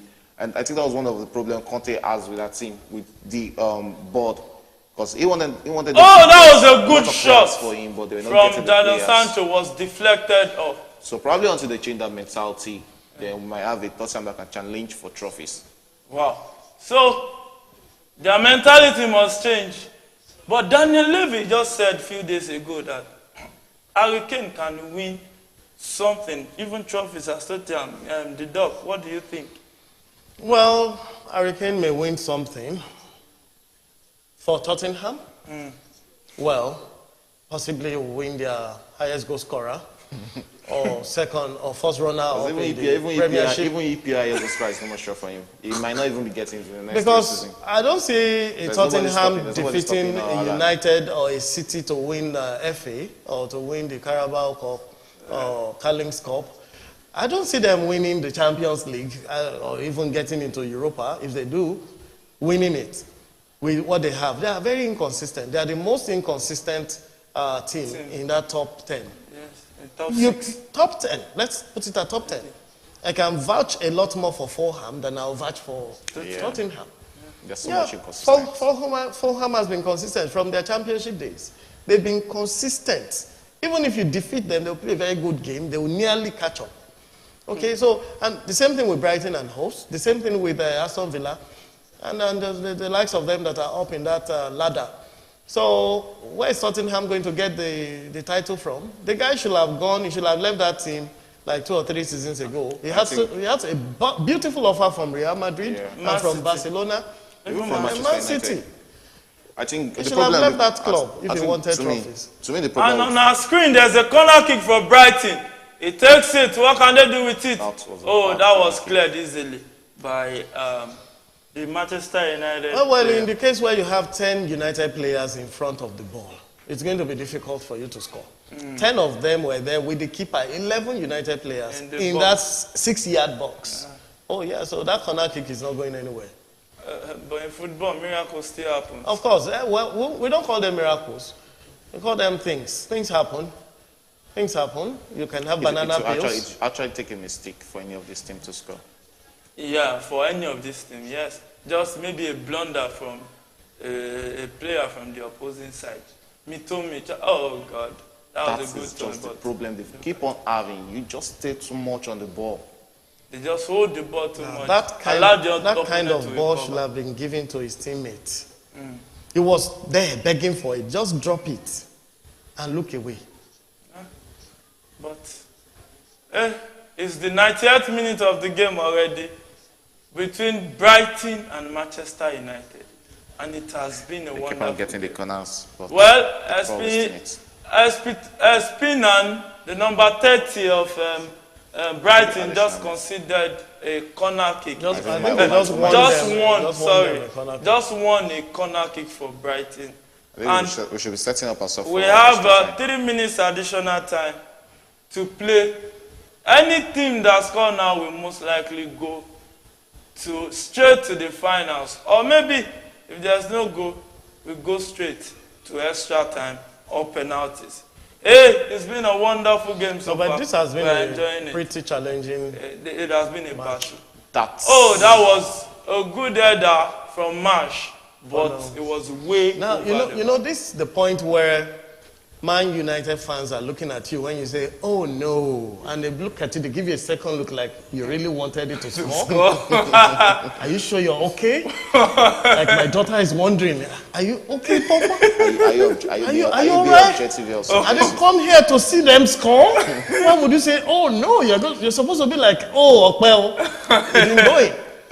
But sometimes in football, or most times, you really need to play to win. But sometimes you've seen some teams that didn't really play well and they win. Oh, that was the first. You want to talk about Chelsea in 2012? Yeah, it's one of those. Take it down. Oh, that was a good clearance and led to a foul. I think Marsh deserves a yellow. No, but he couldn't get through. He should have stayed. That was a good move. That was a good move, but for his quality, they don't decide early. Indecision. Indecision affects them so much. Look at, he's trying to. I look at a player like Son. If Son should take a cut, after the first cut, he's taking his taking his shots immediately. Son too, it took time before he matured into who he is. Now, but you have to look at qualities. Now. Yeah. Yes. You have player qualities. Yeah. That's why you have the top players and the medium players. These guys are average players who are just. That's why it's 5 million. That's why he's saying that they're a systematic team. Yeah. Yes. They are building on the strength of the team rather than individual prowess. Yes. The individuals are not fantastic. There's barely any fantastic player here. And on our screens here to Bayern Leverkusen game against Leipzig in the German Bundesliga just came to an end, and Leverkusen comfortably won the game 2-0, with Leipzig getting a red card in that game. And on AC Milan on the 62nd minute, leading 1-0 versus Lecce, one of the updates. Even Mallorca against Etafe is leading 1-0 at halftime. So we are into the last minute of additional time. Remember, I told you in football, whenever you see 3 minutes additional time, it means at least 3 minutes. So the referee can decide to add more to it. But anytime from now, we'll be seeing the referee. Oh, the referee has just brought the match to not a close, because this is knockout football. It's a pause, because we either go straight into extra time or maybe penalty shootout. It's still left to be seen. In a few minutes from now, we will know where we are going from there. Because sometimes, they tweak this competition rules. Now, before the break, I know you likely take a break soon. Yes. Now, I need to say this. When we were discussing earlier, I said if this match should go into extra time, Man U will have an edge. Yeah, they will have an edge. Man United seems to have a richer bench. Done. And the players' mentalities and experience here seem to be stronger than those of the BHA. So they're going into extra time, except they're playing penalties directly. Man U will likely take the run here. That's my prediction. So according to the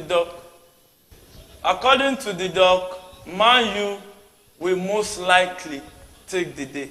There's still time. But according to Mr. Shagun, who do you think?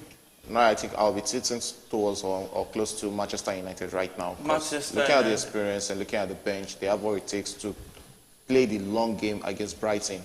You look at Brighton, they are already playing, looking tired already in this game. You have a Manchester United this is not the first time they have the experience of playing games like this. So I think the experience should be coming in during the extra time, and that is what they actually need right now. Experience takes it in the extra time. So we'll go for a very short break. When we come back, we will continue from where we stopped. Stay with us and don't go nowhere.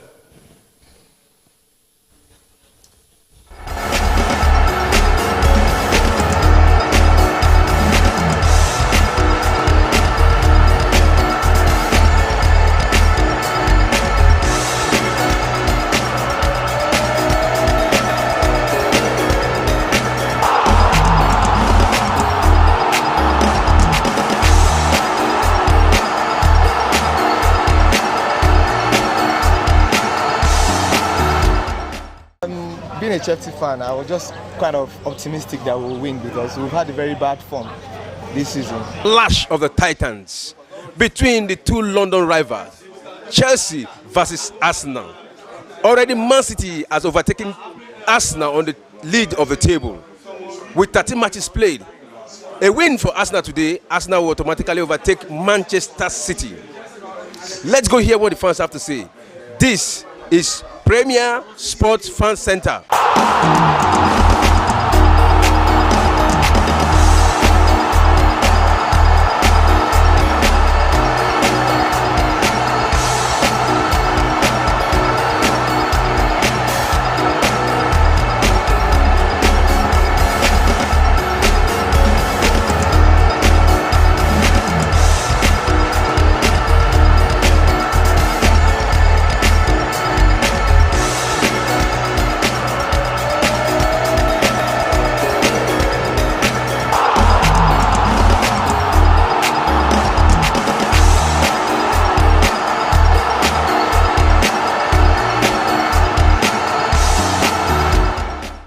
Yeah. Okay. Chelsea is coming back, whether they like it or not.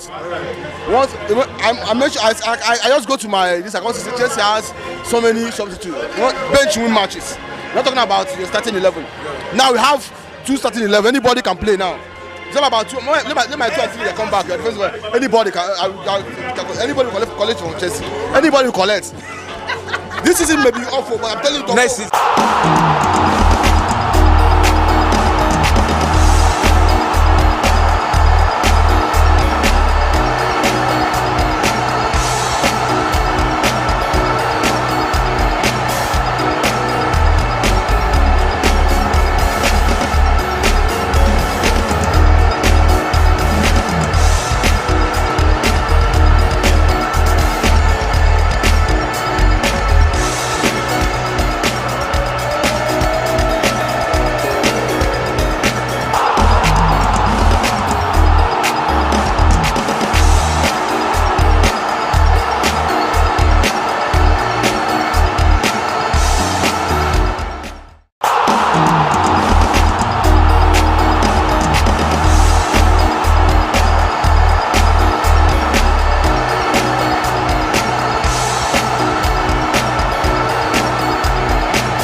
This is Premier Sports Fan Center. My name remains Egbenwe. Don't forget to subscribe. Alpha.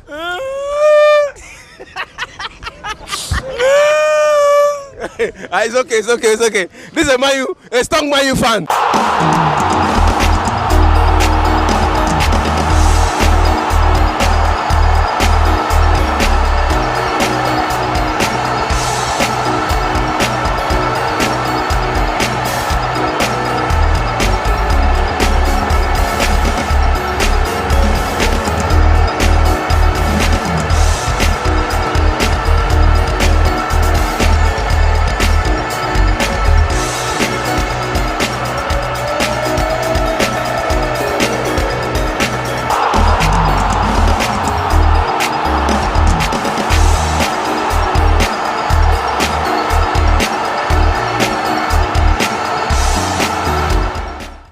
Versus Zurich.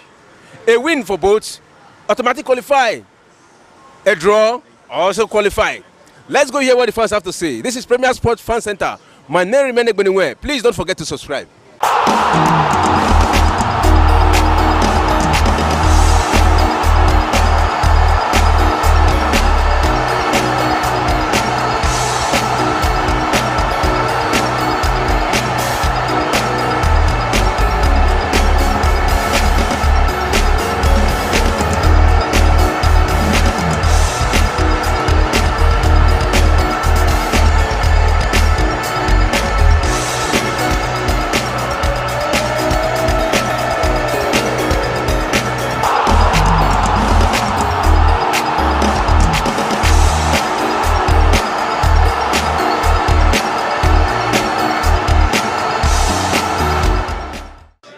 The teams with the biggest fan zone in the world, Chelsea versus Manchester United.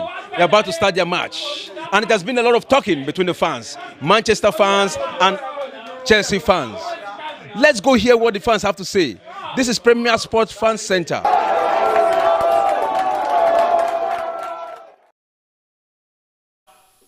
You know, you're welcome back. You know that in a knockout competition, whenever there's a stalemate like this, at any point in time, we'll go straight to extra time, and if there's still no goal to separate the two sides, we'll go for a penalty shootout. But sometimes some competitions, according to competition rules, they go straight to penalty shootout. Because today, by fire, by force, one team must win and one team must lose. Some fans will be praying right now, some on their knees, some putting their hands to their ears as if they are handing a mobile phone, which they are not actually. But hey, prayers get answers sometimes. While sometimes you just have to make do with what you get from a football match. So they've played 3 minutes in the extra time so far. It's still 0-0. The game is balanced. It's not looking like a team will take the game home. But hey, there's still a lot of time to decide that, because this extra time will be played for 30 minutes. No, that was a wrong.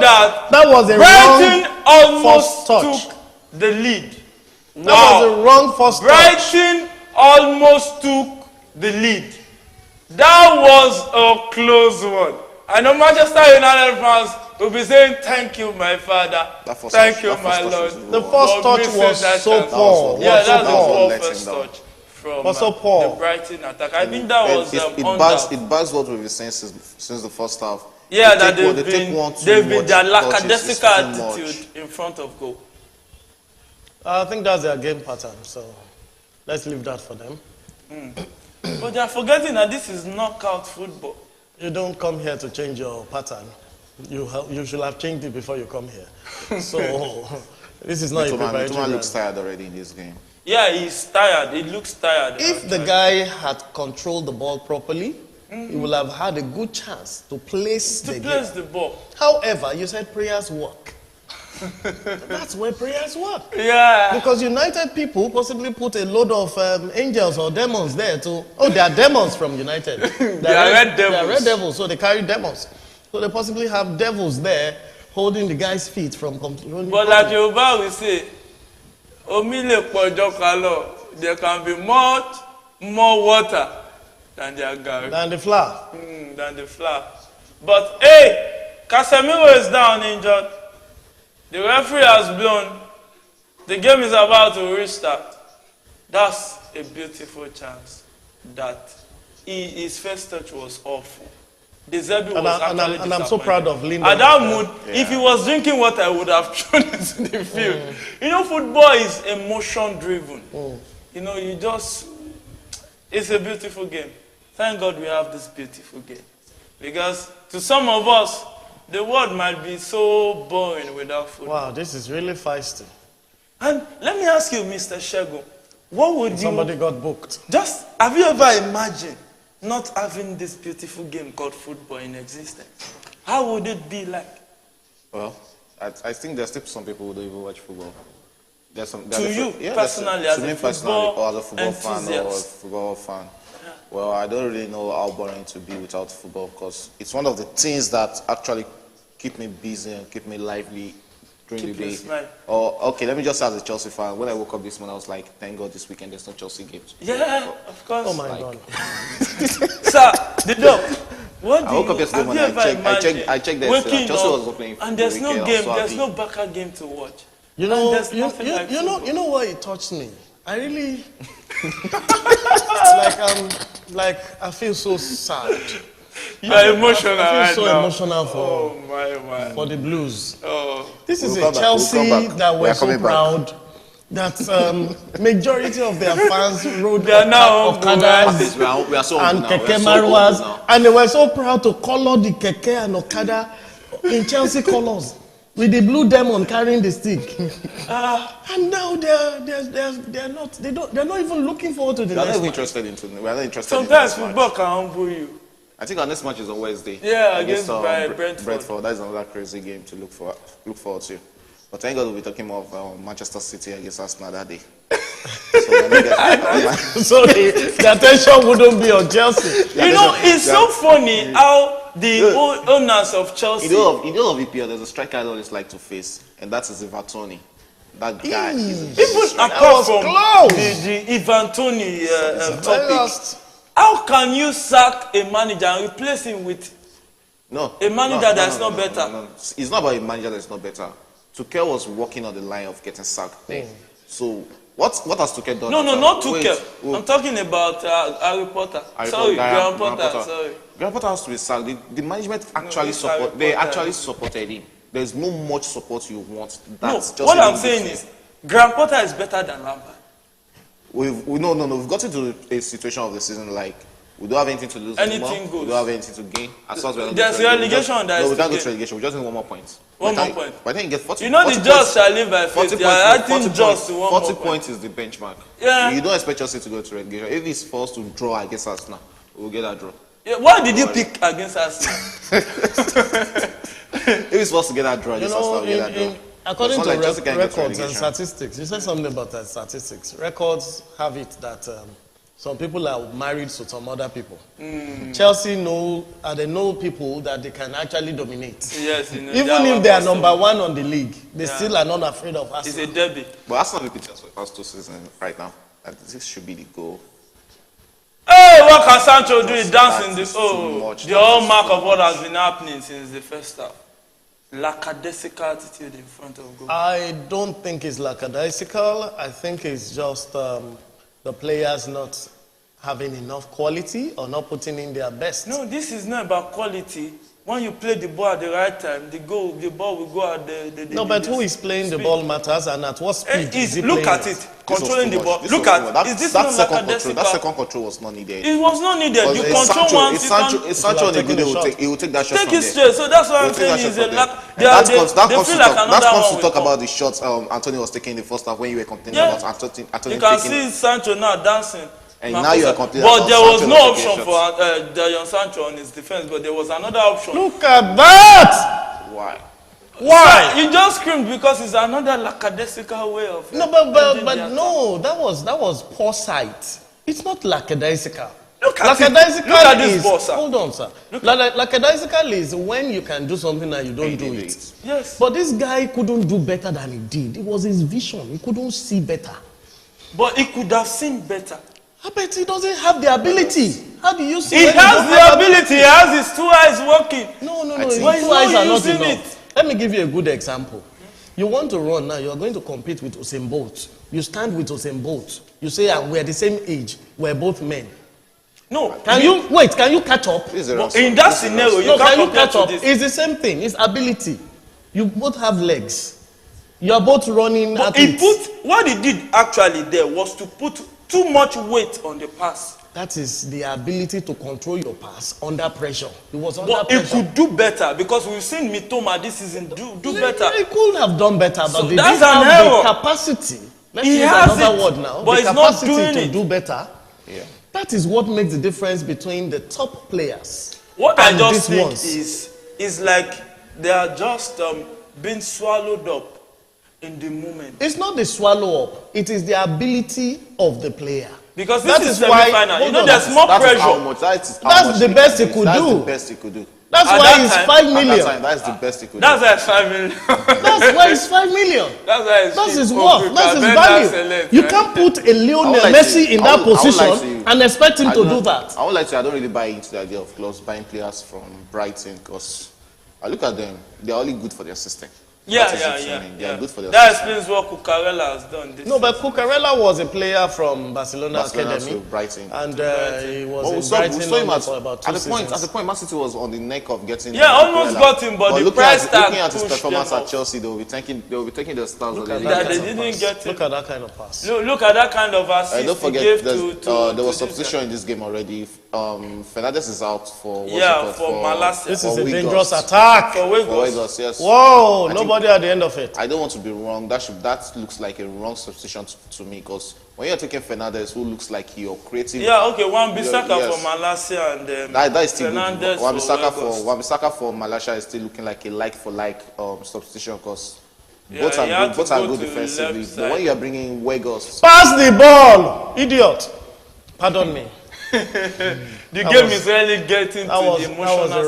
wrong studio language. It seems you are tilting towards Brighton winning this game. You see, the way it is, they are playing the kind of thing I want to see.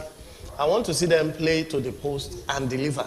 They play sweet Exciting football. football. Yes, exciting football. Now, look at Fred. Fred did a nice cross. Nobody at the end of it. Nobody at the end of it. And then these guys take it to the other end, and you see Minonia or Minota or... Mitoma. It can as well be a tumor if he wants. You see him like 3 or 4 times in a row. 3 or 4 times in a row, taking it to the 18-yard and then bungling it. That's his quality. That's the best he could do. That's what I'm telling you. You have somebody come out and say, oh, it's the little Messi. I just feel it's coming up. What I see. Do you remember this guy? Is it Yokohama or Tumosuki? Yeah. From Basa Academy or something. Yeah. And they promoted him. They said, oh, little Messi is coming up. One giant Chinese guy. And they said, okay, let him go away for like a few seasons or something. We'll buy him later. That's like 6-7 years ago. He still hasn't matured. He's playing for Athletic Bilbao. Kubo. He was in Madrid. Yeah, he was in Madrid too. They let. Kubo is actually a good player. I don't really know why. That's his level. That's his level. Just that's his level. You know, Robinho was supposed to be the fantastic thing in the world at the time. Robinho was supposed to be like the next Ballon d'Or, the next Ronaldinho. Yeah. So but what happened to him? But if you look at this game, I remember the times when I was still playing club. There are competitions that you get swallowed up in. The pressure. How huge it is. Sometimes you can lose. The things you do naturally, when you're under pressure, you might begin to fidget. And that's what I'm beginning to see from the Brighton. Don't forget they are professional footballers. And we talk professional. They are not grassroots. Oh, that was a good chance from Manchester United, and that was a beautiful save. Oh my goodness! Rashford tried to bend the ball, and that should have been a United goal. Oh man, I sympathize with you. That was a good bending shot from Rashford. Two deflections. And that should be. And then the goalkeeper also deflected it away. Was brilliant save. Beautiful save. That was a beautiful save. But that's a close call. United could have just. We are about to come to an end in the first half of the extra time. Just a minute to play, and Lucio takes the corner kick. Poor corner kick. And it seems this game is just. It just look like Manchester United are having 20 players on this pitch. They have more players. I think it's the FA that must have allowed that. Yeah. Because we are just seeing Manchester United. Like yesterday now, the FA gave the ball, I don't know, maybe intentionally to Man City to just be playing. As if Sheffield was not on the field of play. I think Sheffield is not. They're not the team to actually play. You know, yesterday was a glorified, upgraded training section for Man City. Yes, but that's because of their quality. 3-0 was even on the score. You know, we saw him play against the champions of championship. That's the second division champions. That's talking about Burnley. We saw how much he dismantled them before. Yeah, that's just giving it them got to a stage. For what they knock in the midfield and send it back to the goalkeeper that have a taste of the action. After 3, 4, 5 touches, they return it to the midfield, try to attack. I would like to, if there's a coach I hate playing against, it has to be Guardiola. Yeah, because that man he humiliates you. He thinks. Like, but on his body, sometimes he overthinks. That is it. When he overthinks. That was what happened to him at the final of the 2021 Champions League final. But not the to take final of the 2021 as well as the semi-final against Real Madrid. Yeah, Real Madrid. I think he pulled out Mahrez. He shouldn't have pulled out Mahrez. That was his error. It was a terrible error. I think he's good for that. No, take out Mahrez. I really love to see. And I know Barca fans will be complaining because I really love to see that semi-final. The semi-final against Real Madrid. Yes, it would be a beautiful one to see. No, it's going to be a very hot match, but you see, that's how it goes. If Guardiola is performing, it's a beautiful match. But if he loses it, they might lose it well. When you look at Real Madrid these days, once you are taking out Vinicius from the team, you are taking out Vinicius' input and what he can do against your team, then you've really dominated Real Madrid. But actually, Vinicius is actually difficult to contain. We've seen him being contained. We've seen players containing. Yes, but that doesn't take the conversation away from the fact that he is difficult. He is difficult to contain. Let's see. We'll see. Because he's doable. You know, he's that doable. explains He's why doable. I saw a story. Vinicius is not the most explosive of wingers. Do you know that? Yeah. When you look at winger like Coman and you look at winger like Gnabry, these are explosive wingers that can actually put you on your toes. And we saw how much Pep Guardiola was able to contain them when they played against Bayern Munich. Pep Guardiola has... You see the pressure. There's nothing on your finger. There's no ice cream. Why are you licking it? There's one thing about Pep these days. I saw the formation against, against Bayern Munich. When I saw the formation, I saw him pushing out 4 attacking midfielders to contain Bayern Munich so that they won't be able to attack make them defend against your team. And you look at the 4 attacking midfielders he used. You have a Bernardo Silva who can hold on to the ball and drag two men to himself. You have Grealish can do that also. You have Calvin De Bruyne in the midfield. Once what's it called? Bernardo Silva takes 2 players to himself. You're freeing up Kevin De Bruyne to give a pass to to Haaland. And what does Haaland do best? Score the goals. But on another note, that was the kind of approach he did against Chelsea in the final. No, that was not the approach. Listen, he came out with 4-2-2-2. Something like that against Chelsea. Yeah. 4-3-3. What he did was it was not 4-3-3. It was not 4-3-3. You can what do that he did was I saw people abusing over that formation. What he did was to withdraw the holding midfielder for a holding midfielder that can attack more than the holding midfielder he has been with. He didn't play with a He played with Gundogan instead of playing with Rodri. Gundogan is not a 4. That's what I'm telling you. That's what I'm saying, that he was tilting towards keeping Chelsea on the back foot. He was going on out to attack against Chelsea. It was a 1-0 game. Also against Bayern. That's what he's doing. Either you play 4-1-4-1 or you play 4-3-3. Go back and see that his formation against Chelsea. You know he played 4-2-2-2, not 4-2-3-1. No, he didn't play 4-2-2. After the game, check it. No, he's against Chelsea in the final of the 2021 final. Check the formation out. I don't think so. But hey, we are still here. The game between Brighton and Manchester United. I hope you are enjoying the discussion as much as we are right here. It's been a wonderful game of football. End-to-end stuff. You know, this is a battle. This is the kind of games that football enthusiasts love to see. But not on the fan side, because the fan side will be biased. Oh, that was a shot! Comfortably held by De Gea. You know, you need to do more. March should be doing more. It was a weak shot taken by March in the month of April. Yeah. So that's why it became weak. Oh, Had this been in March, it could have been more effective. Maybe, just maybe. But hey, the game is on. We are about to get to the 108th minute of the game. There's still no goal.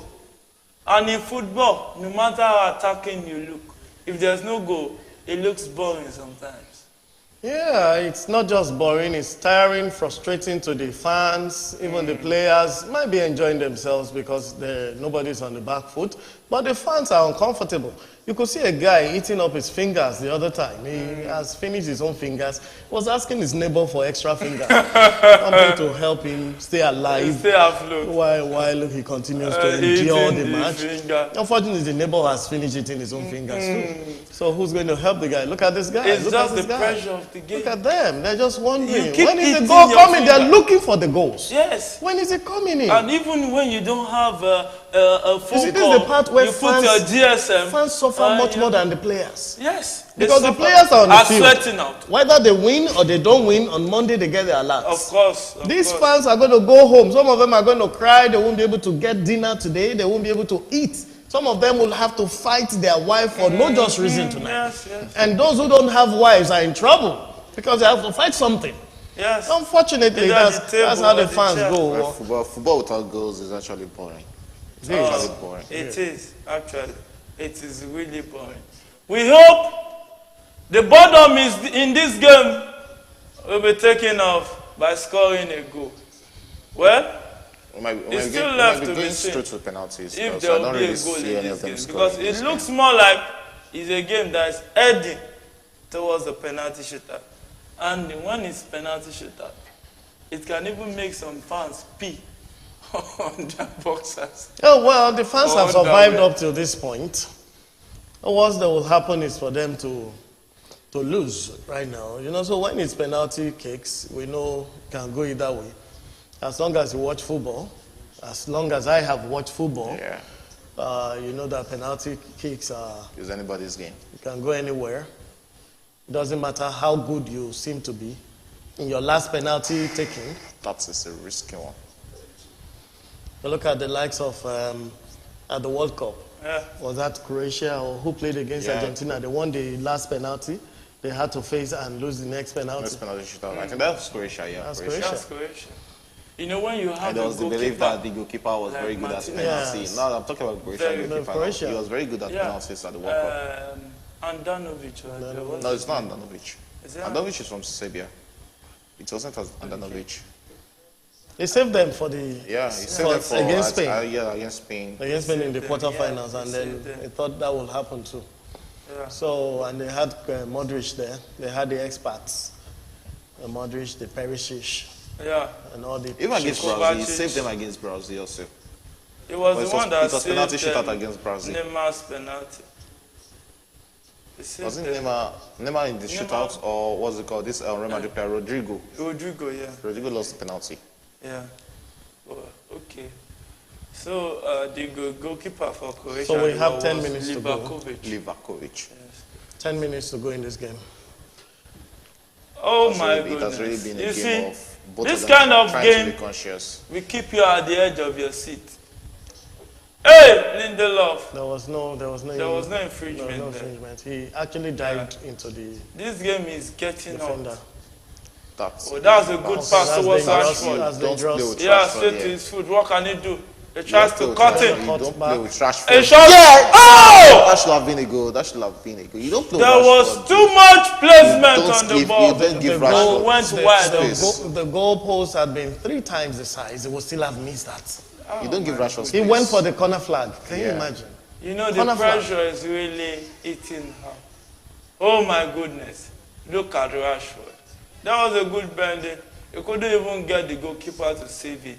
I guess he didn't. He, force bent, a he corner. rather bent That was- away. that Yeah, was- rather he than bent bent it out. He Bent bent it it out. Unfortunately, but that was a good effort from It's Rashford. quite unfortunate, like Yeah. some of my friends will say it. But hey, it's still a beautiful game. We're enjoying it. Overcarrying- Where goes on the attack? What can you do? Overcarrying I don't is know, I going don't- to I be don't know. this guy's demise. This Weghorst should go back to wherever he's coming from. I don't think it fits into Manchester United. Overcarrying. It's coming from Burnley. Reminds me of when Igalo came to Manchester United. These are players that don't even really fit into your. But he pattern did of a play. lot in Man U. Scored some important Igalo? goals. Weghorst? Igalo. Did you say Igalo? Weghorst? Yeah, Igalo. Weghorst has not really scored too many goals. He just came this January. You can cut him some slack. You can't cut him any slack. He's on loan. Yes, doesn't mean you should be. This You bad. know, when Ten Hag spoke about him, he's doing his job. Hold up play. He's the one attracting defenders to himself, freeing up a Rashford Okay, so to they do bought, the they, dance. bought a, they bought a striker in form of Albion. Sometimes it's what the coach wants you to do that you will do. Take the shot. Sure, we have strikers like that. You know, Reminds me of- Ferguson loves reminds me of Fletcher. Giroud that what's it called? Yeah. 2018 World Cup. Yes. Was it 2018? He attracts 2018. That he didn't. Take the shot. to free Griezmann. This should be and, the goal. Take the shot. That's what we've become. What's wrong with these boys? What is Mitoma going on? That was a good chance for Brighton. They almost lost it. Some Man U fans Almost. are shaking their hands lost as it, if not they're like on they the almost. mountain. How did you say What? almost? They lost it. He lost it. Almost scored They've that. done everything well. You see, Just take your shots. look Take at the that. pass. shot. Why did you have to second, kick Mitoma, it? Mitoma doesn't need that second And look shot at there. this The one. second pass there. Who is this one Look that at took the rebound? One. Look at, give him a 1-2. One, collected He it. should be taking that shot, not controlling or Pushing taking the ball. any forward ball. And look at the guy pass that there. did the rebound. Come on, look at that rebound. No, they might have even blown that out. 'Cause That's a there foul. was That's a there was an foul. infringement here. That's a foul. There was Okay, an that infringement was here, an so infringement. that would That's have, a they would have foul. taken that out. But That's a foul. Mitoma should have it. It's just this thing to be complaining. I don't know. Maybe this is what the Zebra has been teaching these boys. Take one too many touches. It's not really good for them.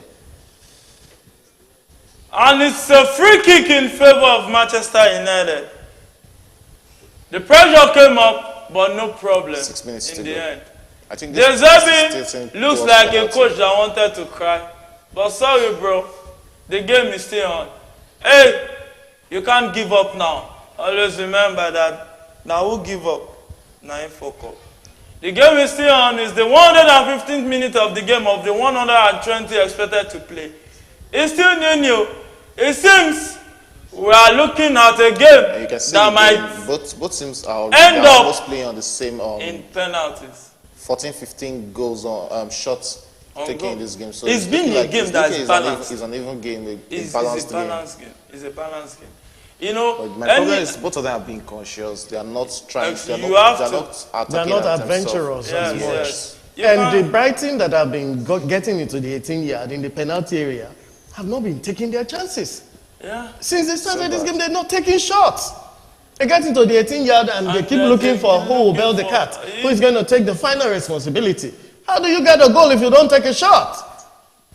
And looking at how this game is looking at penalties, I think we have to talk about analyzing that penalties. De Gea has not really been the best when it comes to saving penalties. Well, Sanchez too has not been fantastic. Sanchez looks like a fantastic goalkeeper. Not that fantastic. You can't compare Sanchez with some, you know, some goalkeepers are really good at penalties. Okay, I think I really like to see that in the penalty shooters. But let's see. I've not seen De Gea with a penalty shooter. Either they play 100 penalties, one team must lose today, and one team. What's this? Win. No, he got an infringement, so he's happy. Yeah, he's trying to encourage the fans. Let him just use that to cover his shame. I've not really seen anything from Wiggles in this game. Wiggles his older player has been good, but maybe not really scoring much goals. But that was nice for him to just. His older player has been really good. This is interesting. Manchester United lost one competition on Thursday. Dangerous. This is dangerous. They lost woefully. Vegas is so much good on the air. Maybe that's why they can take advantage of this. They are really being careful of losing this one again. Because that will spell a not so good impression. That's a free kick taken by Sabista. That was a bad free kick. Wasted effort. He took the free kick like a man using a walking stick and held by the hand like a blind man. Well, hey, in football sometimes the coaches want to enter the field, but you know now, their age cannot allow them. So we even played the two coaches. Which of them would have been a better player? De Zerbi. De Zerbi was a former player. He's a former player. So was ATH now. ATH, yeah. ATH was more of a defender, I think. Yeah. He was a defender when he played. De Zerbi was a midfielder. Now, Fred with the ball. Try to pass the ball to Malacia. What can he do with the ball? I see Man U pushing back to Casemiro. What can he do? He plays a shot. Oh, it was saved by Sanchez. Oh my goodness. Wow. Man U is pushing forward. How big of a signing is Casemiro for Manchester United? No, he has actually been impressive to them. You look at Manchester United playing with McTominay in 4 or Fred. Then you should know that having a Casemiro is a major upgrade to whoever is in midfield. It's not even just to Manchester United. Any club that was getting Casemiro, it will surely be a major upgrade to whoever was in their form. He actually brings in 100. Because even a club like Chelsea, I imagine having Casemiro and Kante playing defensive midfield for us, because you know that Kante was. But that's shutting one man in the attack. No, it's not. No, it's not shutting one man in attack. Kante moves around. He's a mobile forward. Kante is a box to box. He's a box to box. Not a standing for. Yeah, not a standing for. That's like wrestling. What's Fred doing here? Did they bring him in for wrestling? I think just like we said when it's coming. You don't really know what. He's a spoiler. He's an attacker. He's a passer. He's everything in one. Because when I saw Fernandes going out in this game, I knew that was you closing the shop. For probably thinking about penalty should be giving that ball out there. He's going to take a very. Then why are you not giving it at the end of the day? Oh yeah. Oh, that's a good cross. No, nobody had it. I know Manchester United fans will be shaking. Oh my goodness, Marsh cutting in. Fall down now. That was close. I think that was deflected. That was he was going for the goal himself. No, but that was good. Somebody should go for the goal. If he had passed it, they would have been passing it again and looking for. I think he wanted to pass it. He's taking the goal. Okay. No, he was taking a pass. He wanted to pass it. He was taking a pass. And that's a corner kick. At the last minute, we are currently in the last minute of the extra time. What's his name again? Tumo. What if he was the tumor or malignancy, the guy that has been bungling it? He will possibly have done something really bad with that ball. And he won't even win any corner. We have to confess that this has been an this? exciting game. Who is going to nod? Oh, that's nobody even jumped. No Brighton player jumped. Oh my goodness. It seems this game is penalty bound. I think they're totally out of gas on the Brighton side. They've tried to score, but That's a throw into Manchester United. Just 1 minute to go. Less than 1 Less minute. than 20 seconds left. And the clock is counting down. 49, 50, 51, 52, 53, 54, 55. We think this game is heading for a penalty shootout. Yeah, well, I expect the referee to give it a few seconds before. Just extra 1 minute to be played. You concede a goal right now, you end up regretting it massively. So I think both teams, oh, that was a clearance from Casemiro. Sancho getting the ball, what can he do with the ball? Remove the stand. That's definitely not the time my goodness. to go and attack. It looks like this game is penalty bound. Rashford trying to go on the attack. Okay, Man U has a last chance to launch into the 18. Yeah. The penalty area of Brighton and Hove. And should this culminate into a goal, this will be like the best gift to give their fans. Yes. Even some of Brighton, them. Brighton will live to regret that every day. And the city of Brighton and Hove. And that was an easy grab for Sanchez. That was like a back pass. This will be the last kick of the game. Yeah. And it looks like we're going straight into penalty. the game Penalty. has come to an end. We are going to see a penalty shootout. Decide who go to meet Man City in the final of the FA Cup. Wow. So this is the good part of football. Like I tell people, this is a reality game. Instead of watching a Nollywood or Hollywood movie or Bollywood or Zollywood or Ghanawood, why don't you just watch Footballwood? Footballwood is reality. This is live. It's not going to be edited. Nothing is taken from it. You come to the field, you do your part. It's like a drama all through. And then you enjoy the drama, you see reality. And this is not manipulated. Well, the referees can put in their own bits, Some of them can do their thing. But this is reality. It's not like somebody goes somewhere and edits and then they come out and give you showbiz. This is raw entertainment. This is real. Yeah. Come on. Wow. No, you're talking about football the other time, and what will it have been without football? I don't know what we will have been without football, especially in the third world countries. Third world developing nations. What could we have done without football? Almost every other game is expensive. Yes. Football is one of the cheapest games to play, if not the cheapest. Just pick up an orange, you start playing football. Yes. While we were growing up, anything at all we do. A guava, apple, a fruit. Those plastic. No, not ball, that's even bought. Orange. You create posts with stones and then bring paper, put sellotape around it. And then you start the football. Then you enjoy yourself. You don't need shoes. Yes. In 1949, remember, Nigeria went to play England. Barefoot. Barefooted. Yes. And Nigeria defeated England 5-2. They were fully kitted. Nigerians were not wearing boots. In fact, one or two of them were wearing railway shoes. They were railway workers. 4 of them worked for railway. 2 of them work for Nigerian Ports Authority, and about another 3 work for sailors. That's why in football you can't really give what you don't have. So Nigeria has been suffering from a lot of inception, right? We didn't have the kit. We didn't have shoes. We still have. One of our presidents said it. We still don't have. We don't have shoes. I just want to go. How can you imagine? Even without our shoes, we defeated England 5-2. Yeah. On their home soil in 1949. Meanwhile, England was playing at the World Cup at that time. Nigeria was nowhere near World Cup in that period. How could we be at the World Cup? We didn't even have shoes. FIFA would have been. And there was no Nigeria. Nigeria was still under civil colonization. So we had to either play for England or come and carry their shoes. Unfortunately. Well, it was quite unfortunate then. But hey, with where we are right now, we can't really say you'll be proud of us, but it's one day at a time. And that was the time we had the likes of Teslim Balogun. Yes. You have a stadium in Lagos named after him. Yes, after him. In Teslim Balogun, you have this Apia man.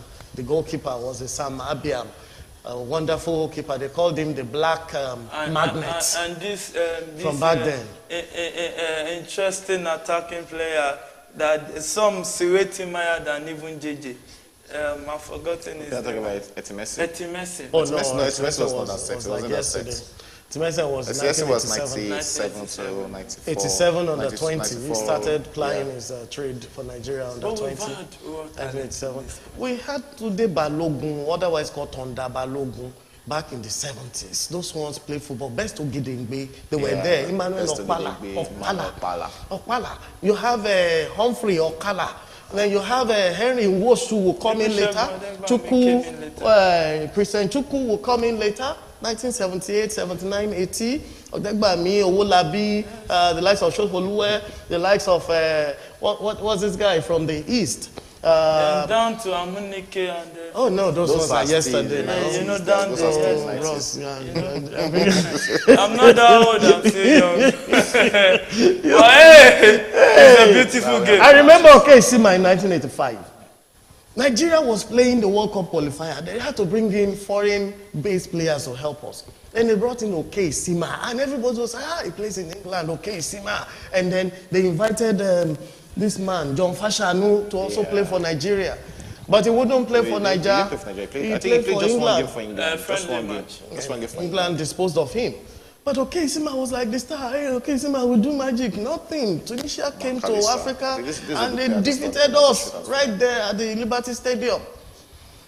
Well, the penalty shootout is about to start. McAllister facing De Gea. The first penalty. What can he do? No, can he score or lose? He's starting the penalty. He needs the X factor to score. Oh, McAllister, what does he do? He plays it and he scores. Set the girl the wrong way. What a way to start the penalty shootout. You can see the, the confidence in him. He plays it without this guy pressure. is deserving of the World Cup. Yeah. He was one of the key factors. McAllister, De Paul, Enzo, then their leader. No, Martinez, then their leader. It shows you're not a Messi fan. So Messi because Messi was so much. And that's why I mentioned him last. Because he was already he was important. The leader. I think already accepted that Messi is like everything, but there were others too. There were others. Messi didn't do it. Messi didn't save penalty. Oh! Casemiro scored Sanchez the wrong way. Beautiful goal from Casemiro. Well, at this time, Manchester United fans, those that have fingernails will be eating it right now. Well, those that have ice cream, if I don't finish. Well, some that have chocolate. What's the gear keeping? I think the guy is burying something there. Must be his juju. I think the guy is using juju. They probably have done research on the Brighton players coming into the penalty shootout, knowing where they their preferable position. So he's checking the list. Goalkeepers done that before. Oh yeah, the coaches actually do that. And the Brighton player is behind the ball. Is looking like somebody that wants to go and slaughter cows. This guy's not. Can you do it? He scores the penalty. That was a beautiful penalty. The guy went towards the direction, but he put it on top of the, on the upper part. I think De Zerbi looks like a coach that is destined for the top of the game. I'm looking at him in the big sides. In the big side, looking like someone that might replace Pep Guardiola at Manchester City probably tomorrow. Because I've seen Pep talk about him in good fashion of recent. Pep's shoes is really a big shoe to fill. Yeah, well, as long as they have the money. They have the money at Manchester City, so but it's not always about the money. Some coaches are going to be successful at Manchester City. Yeah, because they know how to run that club. Let me see. Can they sky it? Oh, Dalo, what can he do?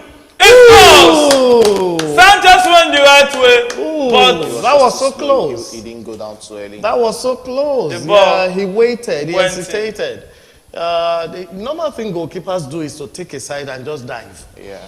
But if you wait, you might not catch the ball. You might go there, but you won't get it if it was fast enough. You have to just. I think that's what happens. So you just take a side and dive. And if he takes it there, you'll be lucky. Otherwise, you'll be sorry. Well, who will be sorry in this penalty shootout? Because definitely somebody will be sorry. Well, no matter what, the two teams have done their best. Penalty is anybody's game. Oh, that was a beautiful penalty from under. It's not really that. Although these days it follows the penalty, yes, it's diving right, but it's how not much? That fantastic. It's not that fantastic with penalty shootouts. We are at the edge of our seats, the same way. Yeah, this is really tensive. The fans are at the edge of their seats. If I was a United fan right now, Sancho, I will be sweating drops of blood. knowing fully well that this Sanchez, could Sanchez. determine what happens to my team in the next few days. Whether we play Sancho football or we don't, or we come is about to take the Sancho has to penalty. score this for his confidence. What can you do? Sancho He's will looking take- at the ball will as take a if he good knows shot. what he's doing. Will What take a can you good do? shot. He Takes a scores! good shot. So we're in for He like scores. over 10 penalties. Not It's like, scores. not like one or two will soon miss. I'm putting my money on Brighton losing first. Losing, yeah. I'm putting my money on them losing first. Wow. Oh, this guy looks like somebody that can.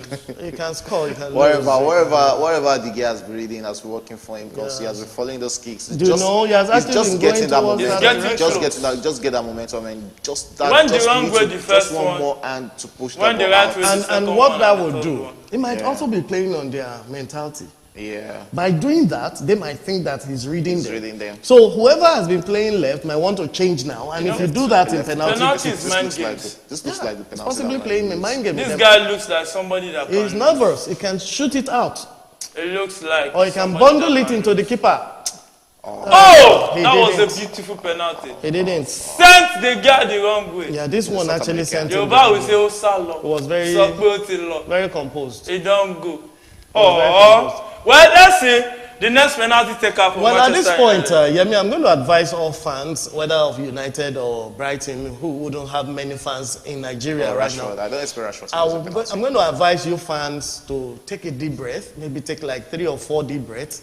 If you lost this match, it doesn't mean you have lost money, neither have you lost anything. Nothing is lost, and it doesn't mean you have even lost your dignity. You didn't play in And the even match. Rashford is about to take the And penalty. Rashford will soon get Rashford paid should on score. Monday, He should score his whether for penalty. losing or winning. So take a deep breath. Why is and he enjoy standing like somebody that wants to go and kill cow at the abattoir? But let's see, what can he do? He best, he knows, what can he do? He plays it, and he scores! It scores. The keeper went the right way, but Rashford's shot was too Rashford powerful. it was he is too actually a good penalty fast taker. and well placed. He had to run everywhere on the field before he took that Yes, he penalty. went to north and south, South, east, and and west. later I think came back to they the need to midfield. zoom into whatever the guy is reading. They've been trying to zoom, but he's faster than them. Well, they are about to take the 5th penalty. Any player that lose now, Dunk. Sokpotilo. The English version is it don't go. That's the pidgin, sorry. the But Igbo- the the Igbo English version. version is it has gone. The Igbo version is all gala. Ogala. All gala. Well, either Sokpotilo Done. or Ogala, or it has gone, or it don't go. Or c'est Well, or c'est fini, like the French people will say. Oh, he that was a scores. beautiful Dunk penalty scores. from Dunk Dunk. Dunk scores. Putting the pressure on the 5th penalty taker. And you know, of like the Manchester English United. commentators will put this, they'll say, oh, that's Mr. Dunk. He just dunked it in the right corner. Yes, in the right corner, not the wrong one. It seems the pressure is also getting to Mr. Shago. He's folding his I'm hands. just feeling. I'm not a Manchester United fan. I'm just. So you are just enjoying the I'm just beautiful. enjoying. I'm just penalty is not interesting whenever your team is playing. It's not, That's it. it's But not. whenever you're watching it objectively, you're watching that team plays. It's always interesting. Yeah, it's always very interesting. Look at him biting his fingers. Sabiza. My brother, you just eat up the flesh in your hands. Sabiza, can you sabi?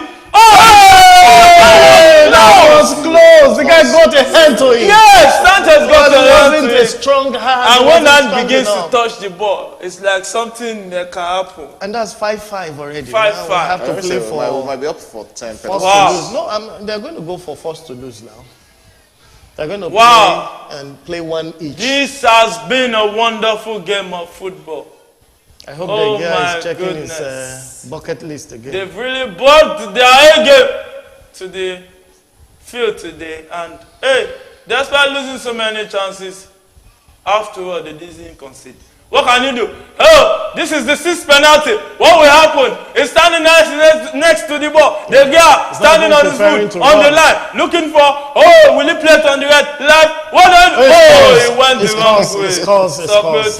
I think the gear needs to move to the other side. That means because the Gear's last three bucket list penalties, is not, the last 3 penalty kicks against him has been to just one the corner other of it. side. Yeah.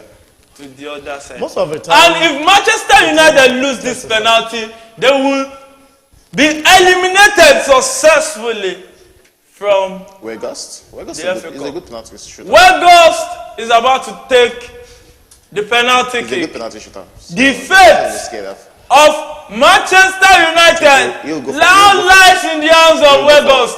If you lose, you go. If you score, you continue. He will go for the right. What can you do? He plays it and he sends the keeper the wrong way. No, he didn't go for But he power. went for the right side. Yeah. He will go for the right side. And I would have expected him to go for power. Same Top here. corner. I was expecting Wow. 6 penalty played each, 6 goals scored each, and hey, we are in for a long night. This is the 7th one. Wegos is trying to play mind games, giving the ball to Marsh. Let's see if March will match well into April by scoring the penalty. Or maybe not. De Zerbi is looking at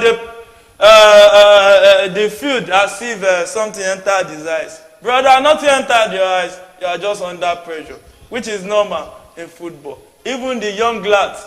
Marsh, look at how he's looking at him. I'll kill you today. Can he kill him? And he lose it. March will do it again in April, just like he did during the game. I think Marsh will do it. Lost the penalty. Said it. My money was on I them. started opening the book of lamentation. Yeah. So I think it's Man U. That was a silly penalty. It's now Man U's game to lose. Yeah, advantage Manchester United. Yeah. They're already celebrating without scoring it yet. Well, if you get to the final, it's very dangerous because Guardiola can humiliate you. I remember me saying that the Gian needs to change where he's diving to. And the fate of Manchester United is in Lindelof's hand. He touched his nose. What is on your nose? He's looking at the ball. What can you place this? And he scores! And he scores! Taking the game. And Manchester United just qualified for the Emirates English FA Cup final. What a wonderful game. End-to-end stuff. Intriguing. Interesting. Oh my goodness. Breathtaking match. I hope you enjoyed it as much as we have right here. We are from Real Sports Fan Center. We hope you have kept you company in a wonderful way. A way whereby you can easily tune in and hook up with us on our next edition. I think Brighton. The Doc. What do you think? Well, like I said, penalty kicks. Brighton will likely lose first, and they did. And Man United got it. United is more prepared for this. Yes, they're more prepared for the penalty kicks, for me, and I think they are more composed. The match guy looked nervous even before he took the shot. Yes. And as we said before, he was playing in April. Unfortunately, not this month. He came a little late, just 1 month late. And congratulations to Man U, United fans, big ups. But you have the other rival to face. The blue side. The other side of Manchester that has been more. They call them noisy neighbors, but now they are no more noisy. In the last 5 leagues, they have won 4 out of the last 5 premierships. Yeah. So they are not a small league. Mr. Shebu. United. Well, I think Brighton has themselves to blame over this loss because they had everything to take this game within the first regulation time. Yeah. Even when they got to the extra time, they had a lot of chances to take this game, but they keep on losing and losing chances, taking one too many touches, which pushed this game into the penalty shootout. And Manchester United are actually the lucky side. So big ups to Manchester United. Another opportunity for Eric Ten Hag to get another trophy because we've seen him win the Carabao Cup and the FA Cup final against Manchester City is going to be a big one. Those are the kind of final we actually build for. Exactly. So it's going to be great. So Brighton has themselves to blame. Manchester United, congratulations to them. Hey, meet us on Wednesday as we bring live the game between Manchester City and Arsenal and Chelsea versus Brentford. Oh, it's been a wonderful show. Mr. Shegun, thanks for coming. It's a the Doc, thanks for coming. It's always a pleasure being here. So, I'm still your host, Adeyemi. Till Wednesday when we see again. Don't forget, now who give up, now him fuck up. Don't give up on your dreams. Keep chasing them until they become a reality. So, good night and God bless you.